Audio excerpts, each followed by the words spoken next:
जी, अस्सलाम वालेकुम एवरीवन। क्या हाल चाल है जी? ठीक है आप लोग?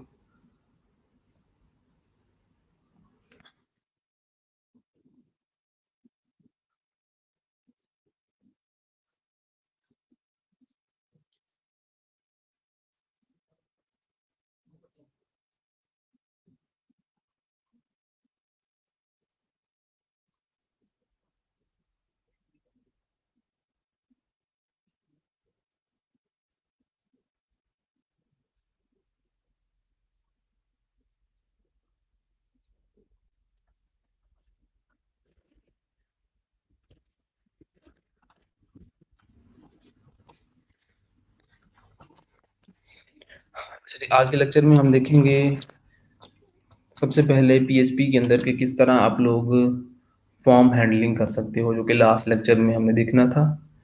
और किस तरह एचटीएमएल फॉर्म की जो वैल्यूज़ हैं वो आप गेट कर सकते हो पीएचपी के अंदर।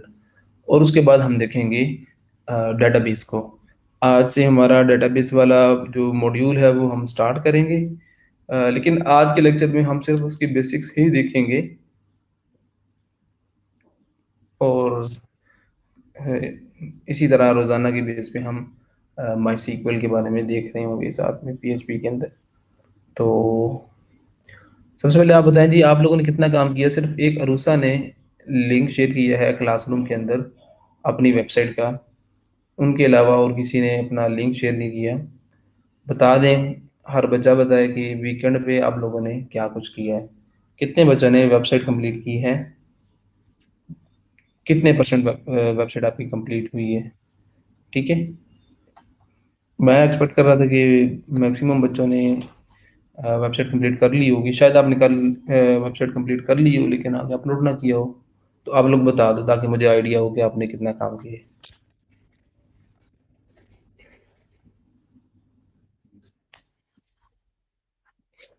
इस वीक में हम सारी एडवांस चीज़ें देखेंगे, पीएचपी की भी और वर्डप्रेस की भी। वर्डप्रेस की हम देखेंगे कि किस तरह आप लोग उसमें कस्टम पोस्ट टाइप, ठीक है, कोड के थ्रू आप किस तरह एक कस्टम पोस्ट टाइप क्रिएट कर सकते हो। और उसके अलावा और बहुत सारी चीज़ें आपको मैं बताऊंगा वर्डप्रेस के अंदर। और पीएचपी की बात करें तो पीएचपी में हम ऊप को देखेंगे, ऑब्जेक्ट ओरिएंटेड प्रोग्रामिंग को। उसके अलावा हमारा माई सीक्वल वाला जो कंप्लीट मॉड्यूल है वो हमने देखना है। तो आज के बाद हमारी एडवांस चीज़ें जो है ना वो स्टार्ट होंगी। एडवांस कह लें या यूं कह लें कि इंटीग्रेशन, चीज़ों की इंटीग्रेशन होगी। जो चीज़ें आपने इससे पहले सीखी हुई हैं लाइक HTML CSS और ये सारे कॉन्सेप्ट्स पीएचपी के, ये आप देखोगे वर्डप्रेस के अंदर। ठीक है। और पीएचपी के साथ आप माई सीक्वल की इंटीग्रेशन देखोगे। ठीक है। तो चीज़ें आपस में इंटीग्रेट होंगी। तो इसलिए ज़रूरी है कि आप लोग रोज़ाना का काम रोज़ाना करो। और नॉर्मली क्या होता है कि स्टूडेंट्स इस स्टेज पे आके थोड़े से ढीले हो जाते हैं। ठीक है। लेकिन आपने ऐसा हरगिज़ नहीं करना। आपने एक्टिव रहना है, क्योंकि चीज़ें जो आपने सीख ली हैं अब उनकी आपस में कह लो कि इंटीग्रेशन होगी। ठीक है। तो इंटीग्रेशन कह लो या आप कह लो कि चीज़ें सारी आपस में मिक्स अप होंगी। और एक कंप्लीट आपका एक टास्क या कंप्लीट एक स्किल कह लो आप सीखोगे। तो इसके लिए ज़रूरी है कि आप लोग एक्टिव रहो, रोज़ाना की क्लास रोज़ाना लो, रोज़ाना का काम रोज़ाना करो। ठीक है? अच्छा जी, मलिक इमरान आपने 80% कंप्लीट किया है वेबसाइट। बाकी लोग भी बताएँ, ज़ैन आप बताएँ, जियानाज़ आप बताओ, और बाकी लोग जो ऑनलाइन हैं, आप में से हर बच्चा बताए कि वेबसाइट आपकी कितनी कंप्लीट हुई है? आपकी वेबसाइट वेबसाइट होनी चाहिए थी कंप्लीट कम से कम। उज़ैर रहमान आप बताएँ, उज़ैर रहमान आपका जो प्रोफाइल लिंक है वो अभी तक नहीं मिला। कोशिश करो कि आज सेंड कर दो। आपको मैसेज भी किया हुआ है फेसबुक के ऊपर। और अनम आप भी बताओ, मोहम्मद ज़हीब आप भी बताएं वेबसाइट के बारे में, वेबसाइट आपकी कितनी कंप्लीट हुई है?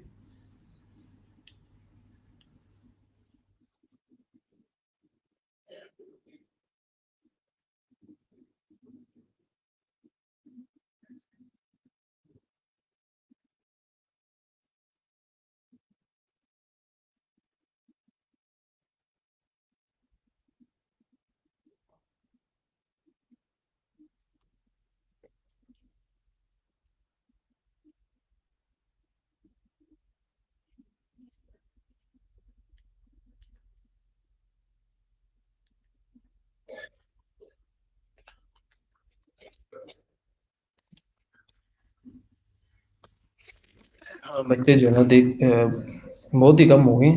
खैर, बहुत सारे बच्चों ने ऐसे ऑर्डर्स कंप्लीट किए हैं। 6-7 बच्चे हो गए हैं तकरीबन। और कुछ बच्चे ने तो काफ़ी सारे प्रोजेक्ट्स कंप्लीट किए हैं। आप भी, बाकी लोग भी कोशिश करें, जिनको प्रोजेक्ट्स नहीं मिले अभी तक, कि वो बिडिंग करें। और कोशिश करो कि यार फाइवर पे आप बिडिंग करो, जब भी कोई प्रोजेक्ट मिले आप उस पे प्रपोजल सेंड करो, बाय रिक्वेस्ट नज़र आए। और उसके अलावा आप फेसबुक के थ्रू भी प्रोजेक्ट्स ले सकते हो। ठीक है, कुछ बच्चों ने फेसबुक के थ्रू भी प्रोजेक्ट्स लिए हैं। और हर बैच के अंदर कुछ बच्चे होते हैं जो कि फाइवर पे भी एक्टिव होते हैं और फेसबुक के ऊपर भी एक्टिव होते हैं। तो फेसबुक से आप अपने क्लाइंट्स यहाँ फाइवर के ऊपर ला सकते हो। ठीक है? तो बच्चों को अब ऑर्डर्स मिल रहे हैं। ठीक है? बड़ी खुशी की बात है, बड़ी अच्छा लगता है। तो जिन बच्चों को अभी तक काम नहीं मिला, तो वो कोशिश करें कि वो थोड़ा और एक्टिव हों, वो फेसबुक पे जाएँ, और उसके अलावा बाकी जो प्लेटफॉर्म्स हैं वो उस उनके थ्रू वो प्रोजेक्ट्स ले सकते हैं। शॉपिफाई का बड़ा ट्रेंड है आजकल भाई। ठीक है? ई कॉमर्स का बड़ा ट्रेंड है। ठीक है? आप ई कॉमर्स वेबसाइट बनाना सीखो, शॉपिफाई में भी और वो कॉमर्स के अंदर भी। ठीक है? ये जो लॉकडाउन की सिचुएशन है, आपको मैंने पहले भी बताया कि इसमें ये आपका, हाँ, ये जो ई कॉमर्स की इंडस्ट्री है ये बड़ी ग्रो कर रही है। तो लोग ई कॉमर्स स्टोर्स बनवा रहे हैं। तो वो किन से बनवाएंगे? वो आप लोगों से बनवाएंगे। तो आपको ई कॉमर्स स्टोर डेवलप करना आना चाहिए, शॉपिफाई के अंदर भी और वर्डप्रेस के अंदर भी। एटलीस्ट ये दो प्लेटफॉर्म्स पे काम करना आना चाहिए, ई कॉमर्स स्टोर बनाना आना चाहिए। इसलिए मैंने आपसे कहा था कि आप लोग कंप्लीट कर लो एक वेबसाइट इस वीकेंड तक। तो उसमें एक दो बच्चों ने बताया अभी तक।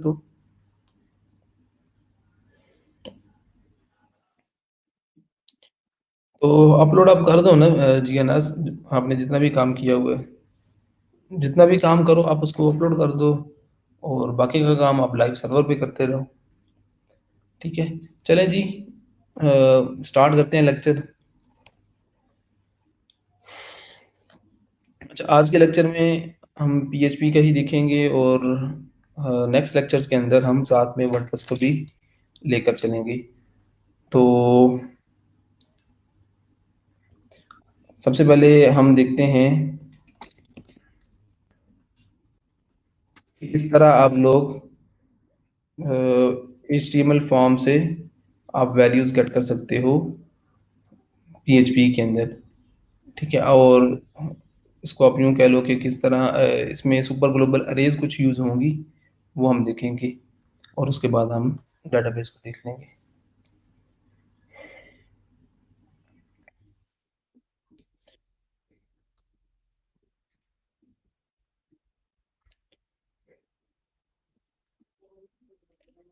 पीएचपी की फाइल क्रिएट करते हैं, और इसमें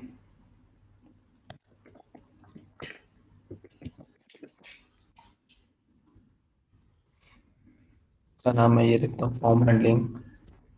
और यहाँ पर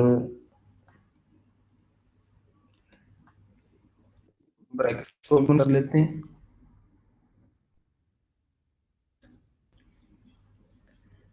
यहाँ पर हम वो जो पीएचपी का फॉर्म होगा हम वो क्रिएट करेंगे।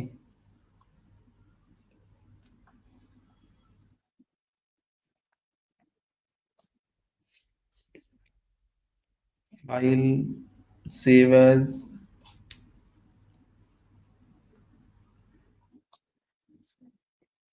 Dot HTML।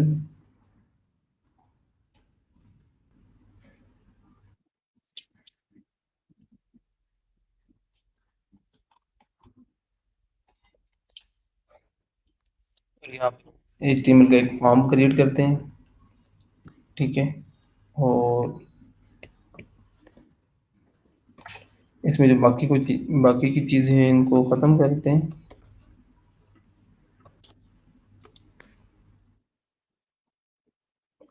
अच्छा चलिए स्क्रीन शेयर कर देते हैं, सॉरी।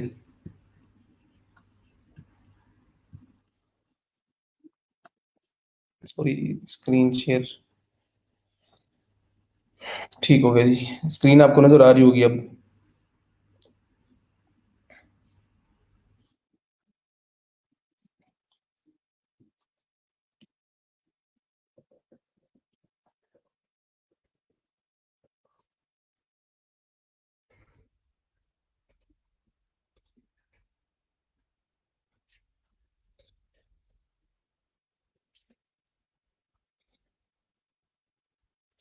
अच्छा जी, आप लोग अटेंडेंस भी लगा लो वैसे, और बता दें कि आपको स्क्रीन नज़र आ रही। आई होप कि अब आपको स्क्रीन नज़र आ रही होगी, मैंने शेयर कर दी है।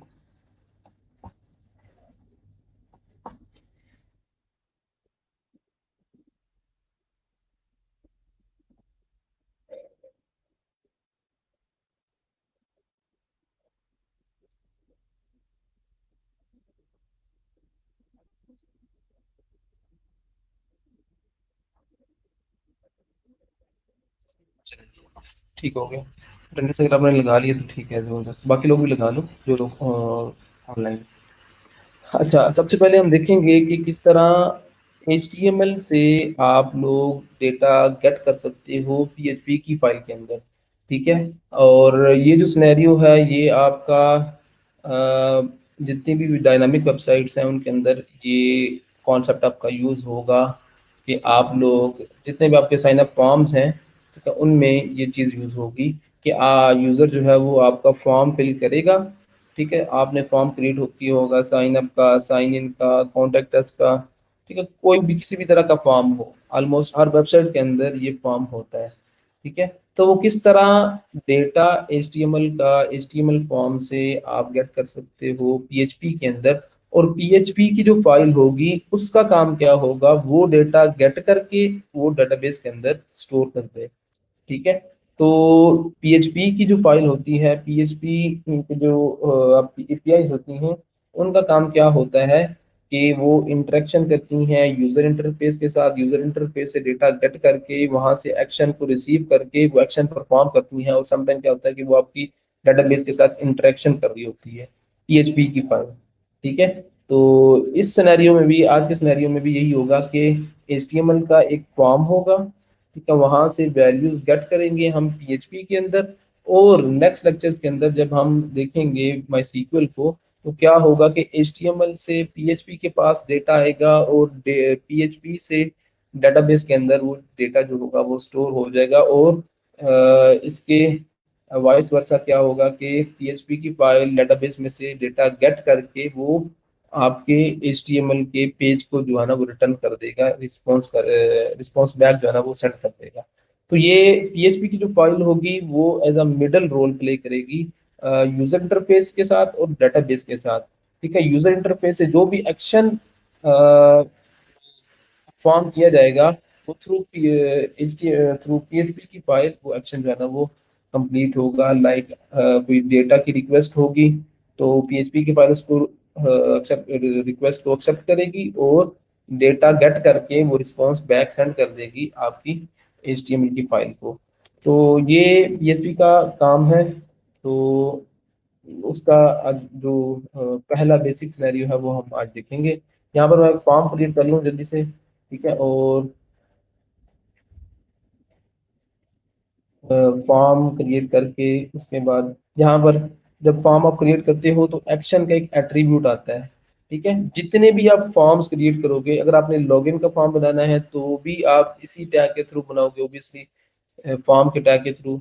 साइन अप का फॉर्म है तो वो भी इसके थ्रू। और इसके अलावा कॉन्टेक्ट अस का फॉर्म है या कोई भी तीसरा फॉर्म, तो आप इसी फॉर्म के टैग के थ्रू बनाओगे। उसकी HTML उसका जो यूजर इंटरफेस है तो उसमें एट्रीब्यूट आएगा एक्शन के नाम से। ये एट्रीब्यूट एक्चुअली ये यहाँ पर हम डिफाइन करेंगे कि फॉर्म का जो एक्शन, मतलब कि ये जो फॉर्म है ये इसका डेटा रिसीव कौन करेगा, ठीक है। यहाँ पर हम वो PHP फाइल का नेम बताएंगे। वो जो PHP फाइल का नेम है वो हमने रखा हुआ है फॉर्म हैंडलिंग डॉट PHP। तो यहाँ पर एक्चुअली मैं फॉर्म हैंडलिंग डॉट PHP का पाथ दूंगा। यहाँ पर ऑब्वियसली वो रिलेटिव पाथ ही होगा, रिलेटिव पाथ का आप सबको पता है, ठीक है। तो जहाँ पर वो फाइल पड़ी होगी आपकी PHP की फाइल, वो आपने बतानी है। मेरे सिनेरियो में क्या है कि ये पड़ा हुआ है जी यहाँ एप्लीकेशंस में, जैम्प, जैम्प के बाद आपका htdocs, और उसके बाद वर्क प्लेस। वर्क प्लेस के अंदर ये दो फाइलें पड़ी हुई हैं, ठीक है। तो इंडेक्स डॉट HTML की फाइल और PHP फॉर्म हैंडलिंग, ठीक है, फॉर्म हैंडलिंग डॉट PHP की फाइल, ये दोनों फाइल एक ही डायरेक्टरी में पड़ी हुई है। इसलिए यहाँ पर मैं क्या करूँगा, यहाँ पर मैं सिंपली ये जो फॉर्म हेडिंग डॉट PHP का पाथ है ये दे दूंगा। ऑब्वियसली अगर यहाँ पर एक डायरेक्टरी होती या इस वर्डप्रेस की डायरेक्टरी के अंदर ये फॉर्म हैंडलिंग ये पड़ी होती फाइल, तो मैं क्या करता, मैं यहाँ पर पाथ देता वर्डप्रेस स्लैश फॉर्म हैंडलिंग, ठीक है। लेकिन ऐसा नहीं है, अभी इस सिनेरियो में क्या है कि ये इसी इसके पैरेलल पड़ी हुई है, तो सिंपली मैं पाथ दूंगा, ठीक है। और उसके बाद आप यहाँ पर एक और एट्रीब्यूट है मेथड। मेथड यहाँ पर आपको बाय डिफॉल्ट दो आ रहे हैं ऑप्शन, गेट और पोस्ट, ठीक है। तो गेट और पोस्ट, इन दो मेथड्स के अंदर फर्क क्या है, ये बहुत बड़ा एक क्वेश्चन होता है इंटरव्यूज के अंदर जो कि पूछा जाता है, ये आपको पता होना चाहिए। अब ये मैं आपको बताऊंगा कि फॉर्म इसमें गेट और पोस्ट के जो मेथड्स हैं उनमें फ़र्क क्या है, ठीक है। तो फ़र्क हम देख लेंगे, ठीक है। लेकिन उससे पहले मैं आपको यहाँ पर एक फॉर्म क्रिएट करके दिखा दूँ, ठीक है जी। आज अनम आपने जितना भी काम किया है आप लोग शेयर कर दिया करो। मैंने आपसे कहा भी था कि आप लोगों ने जितना भी काम हो आपने वो उसको अपलोड लाजमी करना है, ठीक है। तो कोशिश करो कि आज आप अपलोड कर दो, बाकी लोग भी जितना भी काम हुआ उसके बाद आप लोग लाइव सर्वर के ऊपर काम करो, ठीक है। आज के बाद जो लेक्चर शुरू होंगे, मैंने पहले भी बताया कि वो सारे एडवांस लेक्चर्स होंगे, इंटीग्रेशन होगी चीज़ों की। तो कोई भी बच्चा लेट ना हो, अब अभी कुछ बच्चे आ रहे हैं तो यार टाइम पे आया करो। और अभी आज के बाद जितने भी लेक्चर्स रह गए हैं इसमें हमने एडवांस चीज़ें दिखनी हैं, चीज़ों को मिक्सअप किया जाएगा, ठीक है। HTML और PHP और MySQL और उसके बाद आपकी जावास्क्रिप्ट, ये सारी एक साथ यूज़ हो रही होंगी एक ही सिनेरियो के अंदर। तो कोशिश करो कि आप लोग टाइम पे आओ और रोजाना का काम रोजाना करो। यहाँ पर मैं फॉर्म क्रिएट कर रहा था, यहाँ पर मैं लिख देता हूँ उसमें यूजर नेम, ठीक है। और यहाँ पर एक नेम का एट्रीब्यूट दूंगा मैं, ठीक है। इनपुट फील्ड में ये नेम का जो एट्रीब्यूट है ये एक्चुअली यूज होगा आपका PHP के अंदर, ठीक है। तो यहाँ पर मैं इसको एक नेम असाइन कर देता हूँ कि इस फील्ड का जो नेम है वो है जी यूजर नेम, ठीक है, यू अंडरस्कोर नेम, ठीक है। उसके बाद यहाँ पर एक और हम फील्ड क्रिएट करते हैं पासवर्ड की, ठीक है। और उसका नाम हम रख देते हैं यूजर नेम, या ये सिर्फ पासवर्ड ही रखें, ये यूजर पासवर्ड रखें।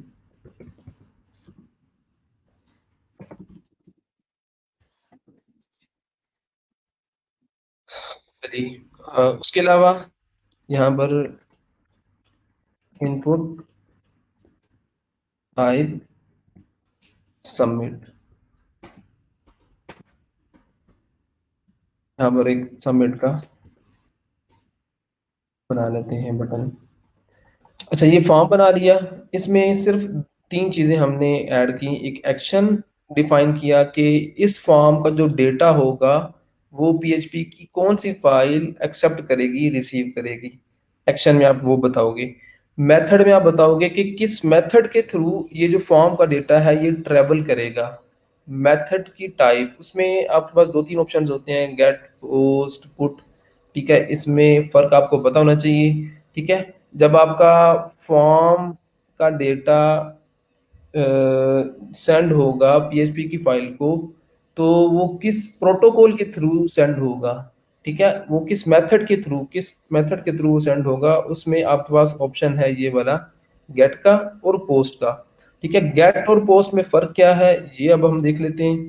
ठीक है, गेट और पोस्ट में फर्क ये है कि जब आपका फॉर्म का डेटा गेट मेथड के थ्रू जा रहा होगा, ठीक है, तो एक्चुअली ये रिक्वेस्ट मेथड होता है। ठीक है, कि जो ये जो नेटवर्क रिक्वेस्ट होगी ये किस मेथड के थ्रू जाएगी, डेटा ट्रेवल आपका किस तरह करेगा। ठीक है, नेटवर्क के ऊपर। तो अगर गेट का मेथड आप यूज करोगे तो क्या होगा कि ये जो सबसे पहली जो चीज होगी वो ये होगी, इसमें कुछ लिमिटेशंस हैं, इसके कुछ ड्रॉबैक्स हैं। ठीक है, जब आप गेट का मेथड यूज कर रहे होंगे, एक्चुअली गेट का मेथड जो यूज होता है वो डेटा गेट करने के लिए होता है। यहाँ पर क्या हो रहा है कि यहाँ पर डेटा सेंड हो रहा है आपका, लाइक पीएचपी की फाइल को।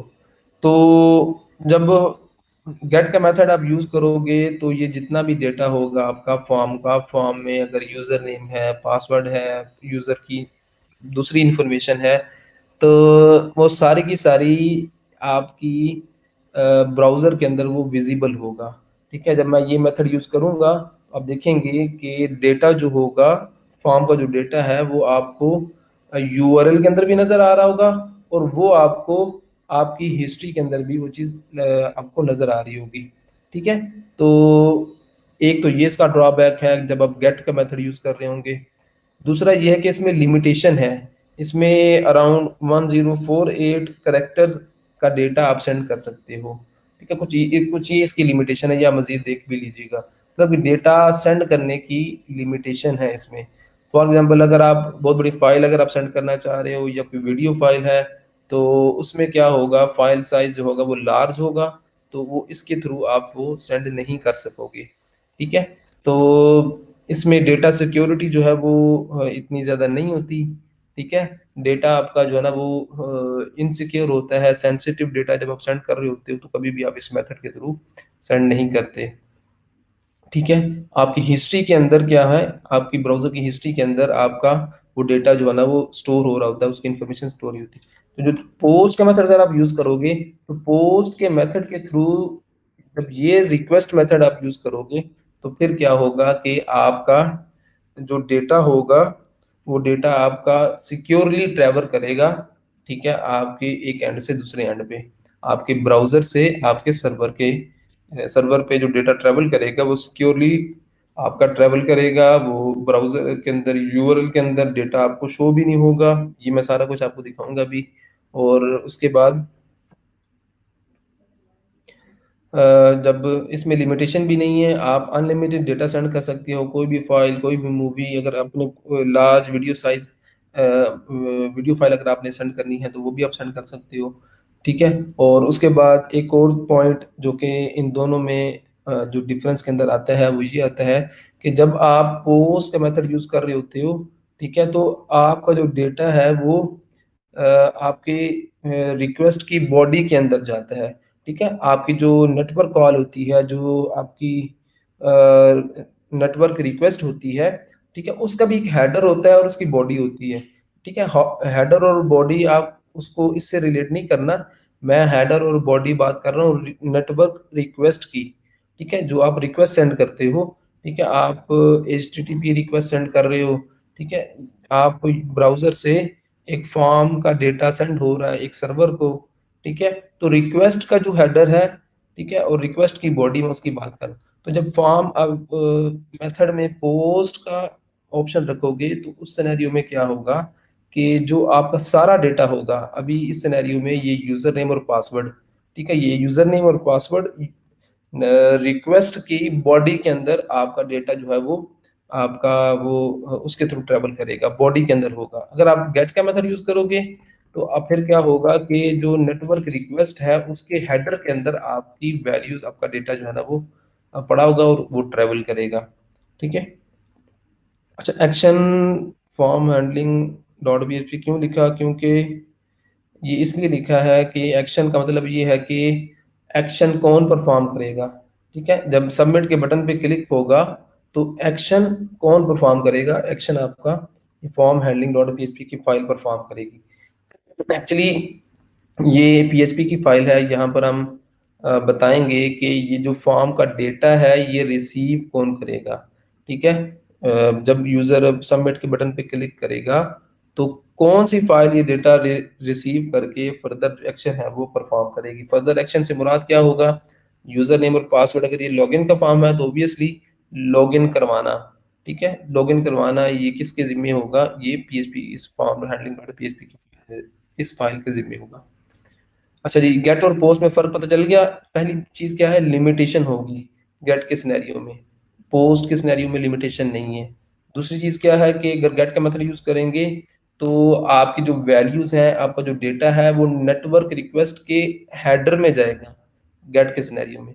पोस्ट के सिनेरियो में क्या है कि वो रिक्वेस्ट की बॉडी के अंदर जाएगा डेटा। ठीक है।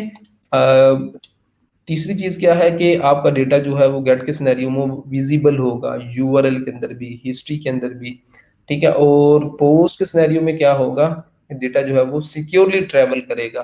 ठीक है, आप फेसबुक का अगर फॉर्म ओपन करते हो, साइन अप फॉर्म, ठीक है, तो फॉर्म आपका लोड हो जाता है ब्राउजर में, आप फॉर्म फिल करते हो, सारी वैल्यूज रखते हो, तो जब आप साइन अप के बटन पे क्लिक करते हो तो डेटा आपका उन फील्ड्स में से निकल के सर्वर, फेसबुक के सर्वर के पास जाता है। ठीक है, फेसबुक के सर्वर पे कोई ना कोई उनकी बैकएंड की फाइल होगी, वो पड़ी होगी, वो डेटा रिसीव करेगी और फर्दर एक्शन परफॉर्म करेगी। ठीक है, तो वो डेटा जो है वो आपके ब्राउजर से निकल के फेसबुक के सर्वर पे जाएगा, तो वो किसी न किसी मेथड के थ्रू जाएगा। ठीक है, प्रोटोकॉल भी आप कह सकते हो, प्रोटोकॉल कह लो या रिक्वेस्ट मेथड कह लो। तो वो रिक्वेस्ट मेथड आपके पास मल्टीपल ऑप्शंस हैं यहाँ पर। गेट और पोस्ट जो है ना ये नॉर्मली यूज किया जाता है। ठीक है, और अगर सम टाइम अगर आपने कोई डेटाबेस के अंदर कोई मॉडिफिकेशन करनी हो तो फिर जो है ना वो आप पुट का मेथड आप यूज कर सकते हो, डिलीट के मेथड, बहुत सारे और मेथड्स मौजूद हैं। ठीक है, तो ये फॉर्म मैंने फिल कर लिया पीएचपी एचटीएमएल के एंड पे, ये सारा काम मैंने कर लिया। अब मैं आता हूँ फॉर्म हेल्डिंग डॉट पीएचपी की फाइल में। ठीक है, अब मैं इस फाइल के अंदर काम करूंगा, फॉर्म हैंडलिंग डॉट पीएचपी। ठीक है, तो यहाँ पर मैं क्या करूंगा? यहाँ पर इस फाइल के अंदर मैं वो डेटा रिसीव करूंगा, ये वाला डेटा। ठीक है, जो कि फॉर्म सेंड हो रहा है इस पीएचपी की फाइल को, यहाँ पर वो मैं रिसीव करूंगा। तो आप रिसीव कर सकते हो डेटा। पीएचपी के अंदर बहुत सारी सुपर ग्लोबल अरेज हैं। ठीक है, super global arrays, super global अरे का क्या फंक्शन है जी, बताएंगे? तो बताए, याद है किसी को सुपर ग्लोबल अरे का कॉन्सेप्ट क्या था? ये मैंने आपको बताया भी था, बताएं जी। आप लोग बताओ, मैं कंटिन्यू करता हूँ। तो यहाँ पर आपको पता है कि हम गेट मेथड के थ्रू, ठीक है, ये सारा डेटा इस फाइल को सेंड कर रहे हैं। ठीक है, दोबारा सुन लें, ये जो फॉर्म है, इस फॉर्म का डेटा, इस फॉर्म का डेटा इस मेथड के थ्रू, गेट मेथड के through form handling dot PHP file को सेंड हो रहा है। ठीक है, तो यहाँ पर हम क्या करेंगे? हम यहाँ पर डेटा रिसीव करेंगे। तो सबसे पहले डेटा, डेटा में कितनी चीजें आ रही हैं? यूजर नेम और पासवर्ड आ रहा है। तो यहाँ पर तो मैं दो चीजें सेंड करूंगा और दो ही चीजें पीएचपी की फाइल में रिसीव होंगी। ओब्वियसली अगर आप यहाँ पर 10 20 जितनी मर्जी चीजें सेंड करना चाहो आप सेंड कर सकते हो। आप फॉर्म के अंदर जितनी भी फील्ड्स हैं, जो भी डेटा है आपका, अगर सेंड करना चाहो आप सेंड कर सकते हो। ठीक है, तो यहाँ पर मैं क्या करूंगा? यहाँ पर वेरिएबल बनाएंगे, वेरिएबल हम कर लें यूजर, यूजर नेम। ठीक है, और यहाँ पर मैं सुपर ग्लोबल अरे यूज करूंगा, गेट की और पोस्ट की और जो मेथड आप यूज कर रहे होंगे, ठीक है, वो मेथड उसी उसी मेथड के नेम से, ठीक है। अगर गेट का मेथड यूज किया है तो पीएचपी के अंदर एक बिल्ट इन सुपर ग्लोबल अरे है, $_गेट, ठीक है। सुपर ग्लोबल अरे, ये मैंने आपको बताया था कि इसका कॉन्सेप्ट क्या है। सुपर ग्लोबल अरेज का जो स्कोप होता है वो सुपर ग्लोबल होता है, ठीक है। इसमें एक्चुअली ये आपकी एसोसिएटिव अरेज होती हैं, आपकी एसोसिएटिव अरेज होती हैं, जिसमें क्या होता है कि डेटा आप रिसीव करते हो, डेटा आप गेट करते हो कीज की बेस पे, ठीक है। तो यहाँ पर मैं क्या करूँगा, यहाँ पर मैंने $_गेट, ये एक बिल्ट इन आपकी पीएचपी के अंदर सुपर ग्लोबल अरे है, ठीक है। इस अरे का काम क्या है कि इस अरे इस पीएचपी की फाइल को जो भी डेटा रिसीव होता है गेट मेथड के थ्रू, जो भी डेटा रिसीव होता है गेट मेथड के थ्रू, वो आप इस अरे के थ्रू, ठीक है, इस अरे के थ्रू, इस सुपर ग्लोबल अरे के थ्रू वो गेट कर सकते हो। तो यहाँ पर हमें ऑब्वियसली कोई ना कोई की बताना पड़ेगी, जो की बनेगी वो आपकी नेम के एट्रीब्यूट की जो भी वैल्यू होगी वही आपकी की बनेगी, ठीक है। तो यहाँ पर हमने यूजर नेम की जो इनपुट है फील्ड, उसमें नेम का एट्रीब्यूट डिफाइन किया है, उसमें हमने मेंशन किया है यूजर अंडरस्कोर नेम। तो मैं इसको कॉपी करूंगा और यहाँ पर उसको मैं पेस्ट कर दूंगा, ठीक है। तो अब क्या है कि ये सुपर ग्लोबल अरे पीएचपी की जो बिल्ट इन अरे है, ठीक है, इसको यूज करके ऑन द बेसिस ऑफ की हम वैल्यू गेट करेंगे, ठीक है। अब हम वैल्यू यहाँ से गेट होके ये असाइन हो रही है इस वेरिएबल को, ठीक है। और बिल्कुल इसी तरह दूसरी वैल्यू भी मैं गेट कर लूंगा, जिसमें की मैं रखूंगा यूजर अंडरस्कोर पासवर्ड, ठीक है। तो यहाँ पर मैं यूजर पासवर्ड रख लूंगा। अब मैं क्या करूंगा, ये वैल्यूज दोनों मुझे रिसीव हो जाएंगी, ठीक है, और इनको मैं सिंपली यहाँ पर इको करवा लूँ, ठीक है। यूजर नेम इज, यहाँ पर मैं कॉन्केटिनेशन ऑपरेटर और यहाँ पर यूजर नेम यूज कर लूंगा, ठीक है। यूजर पासवर्ड इज, यहाँ पर मैं आपको ये भी बताना चाहिए कि ये एक स्ट्रिंग है वो कॉन्केटिनेट हो रही है वेरिएबल के साथ, ठीक है, और ये वेरिएबल के साथ फर्दर एक स्ट्रिंग कॉन्केटिनेट हो रही है। तो यहाँ पर आप अलग से भी मेंशन कर सकते हो वेरिएबल को, और वेरिएबल को आप यहाँ डबल कोट्स के अंदर भी मेंशन कर सकते हो। इस यहाँ सिनेरियो में मैं वो करूंगा काम कि यूजर पासवर्ड जो है वो, यूजर जो पासवर्ड है वो मैं यहाँ पर कॉपी करके इसके अंदर ही पेस्ट कर दूंगा। तो ये पीएचपी की ही फ्लेक्सिबिलिटी है कि यहाँ पर मैं अगर इसको जूम आउट करूँ तो ये पीएचपी की ही फंक्शनैलिटी है कि डबल कोट्स के अंदर आप अगर वेरिएबल लिखोगे तो वो वेरिएबल बिल्कुल ठीक काम करेगा। इसको अगर मैं यहाँ से कट करके इस तरह लिखूंगा तो बिल्कुल सेम काम करेगा, इस तरह जो इस तरह काम हो रहा है वही काम आपका इस तरह भी होगा, ठीक है। तो डबल कोट्स के अंदर अगर आप कोई वेरिएबल डिफाइन करते हो तो एक्चुअली उस वेरिएबल की वैल्यू प्रिंट होगी आपकी। तो यहाँ पर सिंपली क्या होगा कि यूजर नेम और पासवर्ड जो होगा वो प्रिंट हो जाएगा, ठीक है। इसको मैं कंट्रोल एस करता हूँ, ठीक है। और अब मुझे इस फाइल को एग्जीक्यूट करना है। मुझे जरा बताएं, जिससे मैं पूछूंगा वो, जाहिद महमूद आप बताएं, जियानाज आप, नूर, आनंद, चलिए सारे लोग बताएं। मैंने पीएचपी की इस फाइल को अब एग्जीक्यूट करना है, ठीक है। ऑब्वियसली मैं क्या करूंगा, एचटीएमएल की जो फाइल है उसको मैं एग्जीक्यूट करूंगा।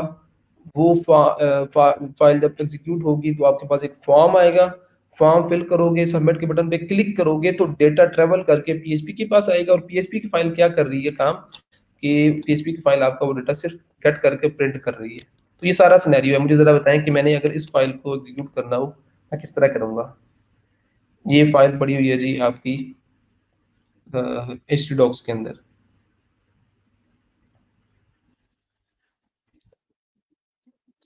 ठीक है। तो मुझे जरा बताएं इसमें फाइल को किस तरह एग्जीक्यूट करूंगा।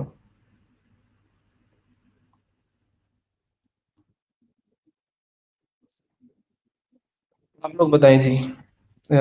मैं ज़रा एक काम कर लूँ, आप लोग बताएं कमेंट बॉक्स में कि ये आप किस तरह करोगे।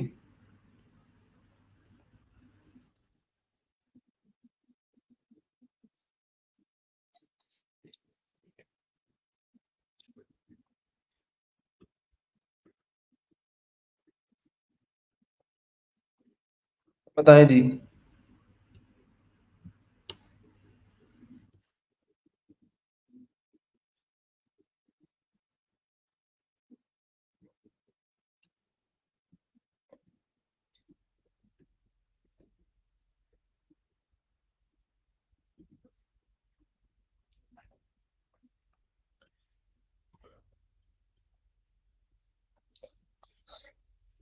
कोई तो बताए यार।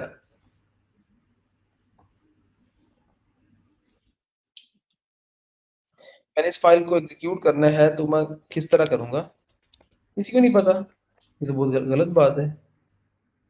इस htdocs में पड़ी हुई index.html की फाइल को अगर मैंने एग्जीक्यूट करना है तो ये मैं किस तरह एग्जीक्यूट करूंगा? यहाँ से मैं लोकल होस्ट देख लेता हूँ कर रहा है कि नहीं। लोकल होस्ट नहीं चल रहा। तो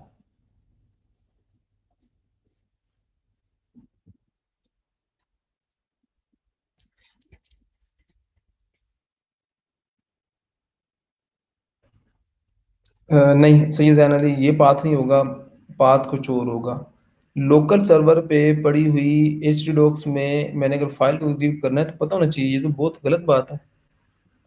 आपको फाइल एग्जीक्यूट करने का भी नहीं पता, ये मैंने कई दफा आपको बताया। लोकल होस्ट पे पड़ी हुई मैंने इस फाइल को अगर एग्जीक्यूट करना है, वर्डप्रेस की फाइल जो कि पड़ी हुई है यहाँ पर htdocs में, htdocs के अंदर वर्क प्लेस में ये फाइल पड़ी हुई है। नहीं लोकल बासित क्या नहीं, आपने भी गलत बताया है। लोकल होस्ट स्लैश जाहिर महमूद, आपका भी पाथ गलत है। बाकी लोग बताएं जी। ये फाइल का जो पाथ है वो आपके सामने है htdocs में। ठीक है, htdocs के अंदर ये वर्क प्लेस के नाम से एक फोल्डर है और उसके अंदर ये फाइल्स पड़ी हुई हैं index dot H T M L और form handling dot P H P की फाइल। इन दोनों में से मैंने अगर किसी भी फाइल को एग्जीक्यूट करना है तो फाइल पाथ क्या होगा ये आपको बताना चाहिए। ये तो गलत बात है अगर आपको नहीं पता। जैनब शहीन, हाँ बिल्कुल आपने ठीक बताया। आपका ऐसे ही होगा local host slash work place. तो सैयद जैन अली, लोकल होस्ट भी आपने लिखना है। लोकल होस्ट से शुरू करना है, उसके बाद वर्क प्लेस और उसके बाद आपका index dot H T M L या ये जो भी फाइल है वो आपने एग्जीक्यूट करनी है। ठीक है, ये वो पाथ बनेगा आपका। लोकल होस्ट एक्चुअली रिप्रेजेंट कर रहा है एच टी डॉक्स को। ठीक है, एच टी डॉक्स में जो भी फाइल पड़ी होगी, जो भी फोल्डर होगा, एच टी डॉक्स के अंदर हमारा फोल्डर जो है वो पड़ा हुआ है वर्क प्लेस के नाम से। ठीक है, तो हम क्या करेंगे, H docs actually local host को रिप्रेजेंट कर रहा है। तो एच डॉक्स में जो भी फाइल पड़ी होगी, फोल्डर पड़ा होगा, उसका नेम और उसके बाद उस फाइल का नेम, वो कंप्लीट पाथ। एच डॉक्स के बाद जो भी पाथ होगा, जो भी पाथ, वो आप कंप्लीट पाथ लिखोगे और एच डॉक्स की जगह पे लोकल होस्ट लिख दोगे। ठीक है, तो आपका वो फाइल जो है वो आपकी एग्जीक्यूट हो जाएगी। हाँ जी, मलिक इमरान आपने भी ठीक बताया, जाहिद महमूद आपने भी ठीक बताया और अनम आपने भी ठीक बताया। Workplace index dot H T M L की फाइल है। हाँ अनम हफीज आपने डॉट पी एच पी की फाइल लिखा हुआ है। एक्चुअली जो फाइल नेम है वो इंडेक्स डॉट आपकी एच टी एम एल की फाइल है। ठीक है, यहाँ पर मैंने अभी यहाँ पर यूजर नेम लिखूंगा मैं और पासवर्ड मैं यहाँ पर, सॉरी एक और मिस्टेक होगी कि पासवर्ड जो है वो हमने उसकी टाइप जो रखी हुई है वो पासवर्ड नहीं रखी हुई। ठीक है, पासवर्ड ही आप उसकी फाइल रखोगे, वरना क्या होगा कि इस तरह होगा आपका जो आपको जो पासवर्ड होगा वो आपका विजिबल होगा।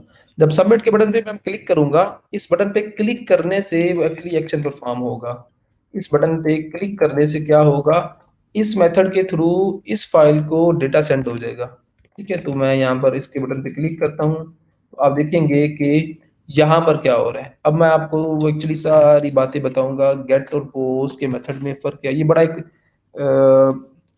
पूछा जाने वाला क्वेश्चन है इंटरव्यूज के अंदर, तो इसका आपको एक्चुअली पता होना चाहिए। अब ये जो फाइल डेटा आपको शो हो रहा है, ये आपको पीएचपी की फाइल जो है वो आपको शो करवा के दे दी है। ठीक है, तो ये एक्चुअली आप पहुंच चुके हो अब वर्क प्लेस में फॉर्म हैंडलिंग डॉट पीएचपी की फाइल, ये जहां तक आप पा देखो। ठीक है, जो ही आपने सबमिट के बटन पे क्लिक किया, तो आपकी पीएचपी की फाइल वो ओपन होगी जो कि डेटा रिसीव करेगी और डेटा को शो करेगी। अब ये पूरा जो कंप्लीट स्ट्रक्चर है ये मैं आपको बता, स्ट्रक्चर है,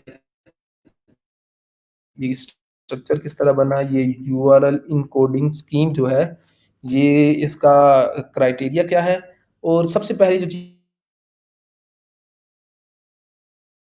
चीज वो ये है कि आप देख सकते हो कि यूजर नेम आपका ब्राउजर में नजर, सिक्योरिटी होगी या नहीं होगी, आप जरा बताएं। अगर होगी तो किस तरह होगी, ये क्वेश्चन आपसे है।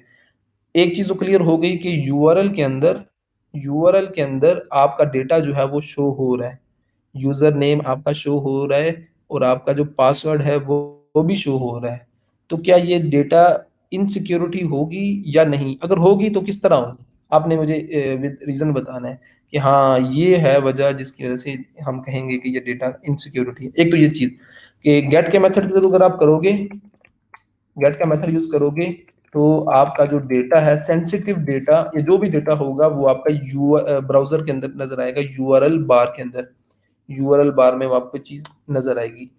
तो दूसरा आपको मैं ये बता दूं, आप मुझे इसका आंसर बताओ, फिर तब तक मैं आपको ये बताता हूँ इसका जो यूआरएल इनकोडिंग स्कीम है कि किस तरह डेटा जो है वो इनकोड होता है यूआरएल के अंदर, जब आप फॉर्म का डेटा, फॉर्म का मेथड आप यूज कर रहे होते हो, जब फॉर्म के अंदर आप रिक्वेस्ट मेथड गेट का यूज कर रहे होते हो, तो किस तरह आपका जो ये वाला डेटा है ये यूआरएल के अंदर इम्बेड हो जाता है, इनकोड हो जाता है, वो कौन सी ऐसी स्कीम है। ठीक है, वो स्कीम मैं आपको बताता हूँ, आप मुझे आंसर बताओ ये डेटा इनसिक्योरिटी है कि नहीं। अच्छा, यहां तक तो आपका आ गया पाथ कंप्लीट, लोकल हो slash work place slash form handling dot PHP. ठीक है, ये तो आपका आ गया कंप्लीट पाथ। ठीक है, और यहाँ पर ये क्वेश्चन मार्क के बाद ये आप देख सकते हो कि ये वो आपका डेटा है। ठीक है, ये एक्चुअली दो पेयर्स हैं, दो पेयर्स हैं, एक पेयर यहाँ से शुरू होता है और यहाँ तक एंड हो रहा है। ठीक है, इस एक पेयर के अंदर ये की है और ये उसकी वैल्यू है। ये जो की है ये एक्चुअली यू अंडरस्कोर नेम, ये आपका वो नेम है। ठीक है, आपको मैंने बताया था कि पीएचपी के अंदर ये जो सुपर ग्लोबल अरे है, ये सुपर ग्लोबल अरे आप यूज करते हो। ठीक है, आप वैल्यूज गेट करने के लिए इस फाइल को जो भी डेटा रिसीव होगा गेट मेथड के थ्रू आप इस सुपर ग्लोबल अरे के थ्रू गेट कर सकते हो। उसमें क्या है कि आपको की देना पड़ेगी, की ये है, इस की बेस पे इस अरे में से आप डेटा गेट कर लोगे, निकाल लोगे।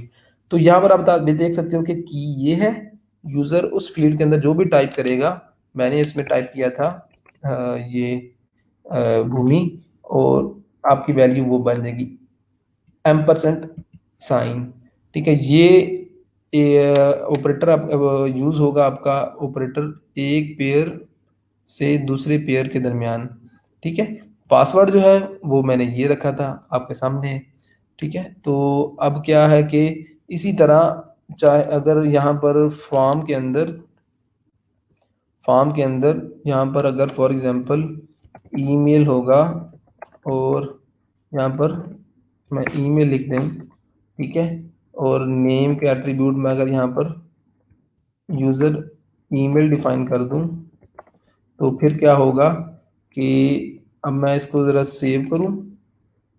ठीक है, पिछली फाइल में जाऊं, दोबारा इसको मैं एग्जीक्यूट करूंगा तो तीन चीज़ें आ रही हैं, यूज़र ईमेल।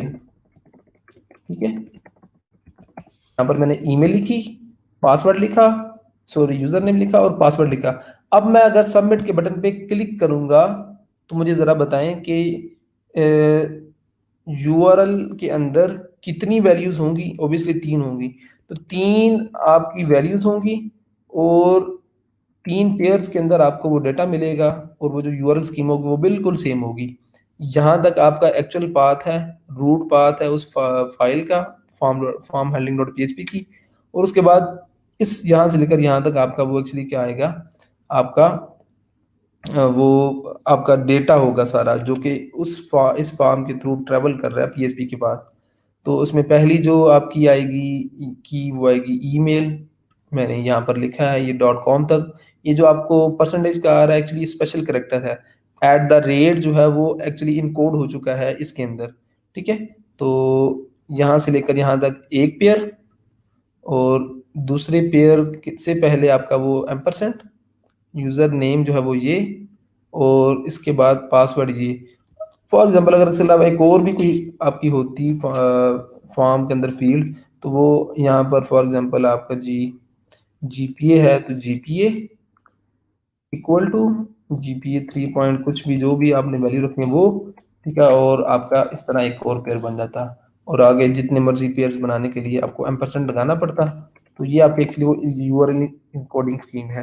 ठीक है। तो ये आपका रूट पाथ और ये आपका वो डेटा है फॉर्म का। इन दोनों के दरमियान में आप एक्चुअली यूज करते हो ये क्वेश्चन मार्क। ठीक है। तो गूगल पे जब आप कुछ सर्च करते हो ना, तो गूगल के अंदर भी कुछ इस तरह के ही इसकी यूआरएल इनकोडिंग स्कीम है। वो आपका कीवर्ड को लाइक यहाँ से अगर मैं W3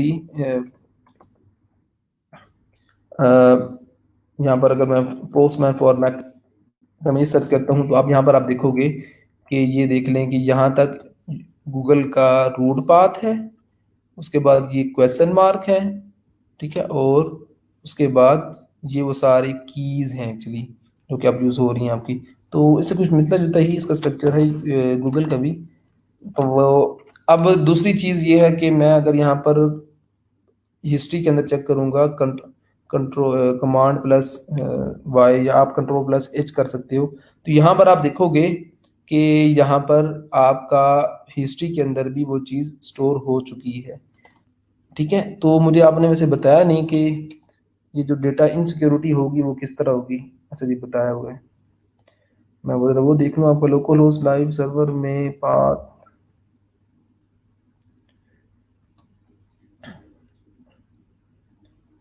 अच्छा जी, अनसिक्योर तो है जी, डेटा आपका इनसिक्योर तो है, लेकिन किस तरह है, इनसिक्योरिटी किस तरह है ये अब आप में से किसी ने नहीं बताया।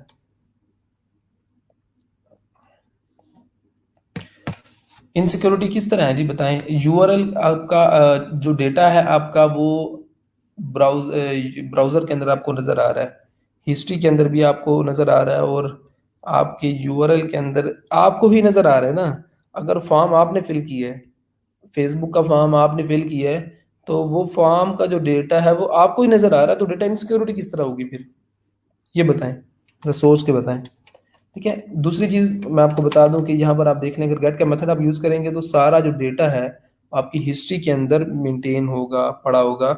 आपकी ब्राउजिंग हिस्ट्री में वो चीज नजर आ रही होगी, जहां पर आप वो देख सकते हो।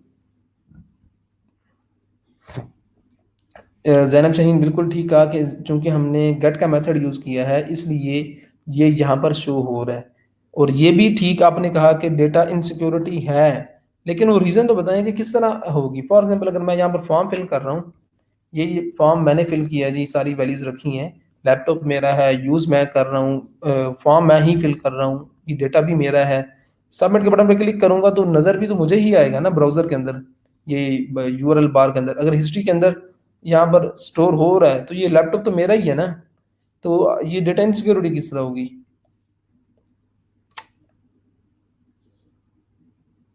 हाँ, जाहिद महमूद ने बिल्कुल ठीक कहा कि फॉर ये जो डेटा इनसिक्योरिटी इसलिए है कि हिस्ट्री के अंदर ये चीज़ स्टोर हो रही है, हिस्ट्री के अंदर ये चीज़ स्टोर हो रही है। तो मेरा लैपटॉप अगर किसी के पास भी जाएगा, ठीक है, तो वो हिस्ट्री में जाके चेक कर लेगा, ओके अफजल ने फेसबुक पे ये जो फॉर्म फिल किया है उसका यूज़र नेम ये है, उसका पासवर्ड ये है।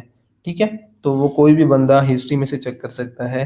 ठीक है, अगर मेरा लैपटॉप किसी के पास भी अगर फॉर एग्जाम्पल जाता है, तो वो हिस्ट्री में से ये मेरा जो सिक्योर डेटा होगा, सेंसिटिव डेटा, वो उसकी इंफॉर्मेशन उसको मिल सकती है ये हिस्ट्री के थ्रू। और अगर फॉर एग्जाम्पल मेरे साथ कोई बैठा हुआ है, फॉर एग्जाम्पल मैं फॉर्म फिल कर रहा हूँ, मेरे साथ कोई बैठा हुआ है, तो वो भी यहाँ से देख सकता है यूआरएल बार के थ्रू। या यूँ समझ लें कि अगर कोई नॉन टेक्निकल पर्सन है, उसको तो नहीं पता ना कि जी मेरा जो डेटा मैं फॉर्म फिल कर रहा हूँ, ये फॉर्म फिल होके ये किस में ये सारा बार के अंदर भी नज़र आ रहा है यूआरएल के अंदर। ये तो आपको टेक्निकल बंदों को ही पता होगा। अगर मेरे साथ कोई ऐसा बंदा बैठा हो जो टेक्निकल है, मैं नॉन टेक्निकल हूँ, तो मेरी सारी इन्फॉर्मेशन जो है ना वो यहाँ से लीक हो सकती है। ठीक है, तो ये दो रीजंस हैं, ये आपको मैंने दिखा भी दिया। गेट फॉर्म के थ्रू जो भी आप करोगे, रिक्वेस्ट आप सेंड करोगे, यहाँ पर आप ये देख रहे हो कि यहाँ पर भी वो आपको नज़र आ रहा है, ये दूसरी जो रिक्वेस्ट की थी वो भी आपको नज़र आ रही है। ठीक है, तो ये सारी वो चीज़ें थी जो कि आपको बताना ज़रूरी थी। ठीक है, अब मैं आपको मज़ीद यहाँ पर बता दूँ कि आपने बाकी जो चीज़ें हैं वो किस तरह उनकी वैल्यूज़ गेट करनी है। इसमें कोई क्वेश्चन है तो आप पूछ लें। अच्छा जी, हाँ जी, अब मैं पोस्ट मेथड के थ्रू आपको ये चीज़ करके दिखाता हूँ। ठीक है, कि पोस्ट का मेथड यूज़ करेंगे तो फिर क्या होगा।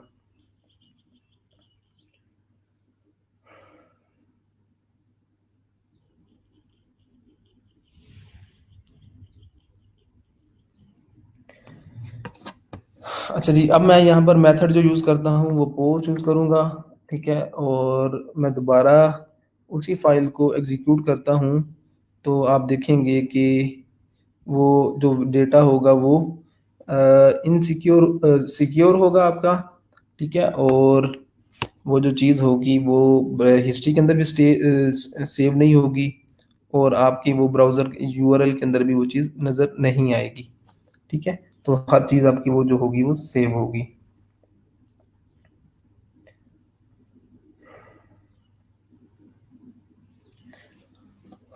यहाँ पर मैंने पोस्ट का मेथड यूज़ किया, कंट्रोल एस किया, और अब मैं दोबारा इस फॉर्म को एग्जीक्यूट करूँगा, तो यहाँ पर वो ये ईमेल में बताऊँ।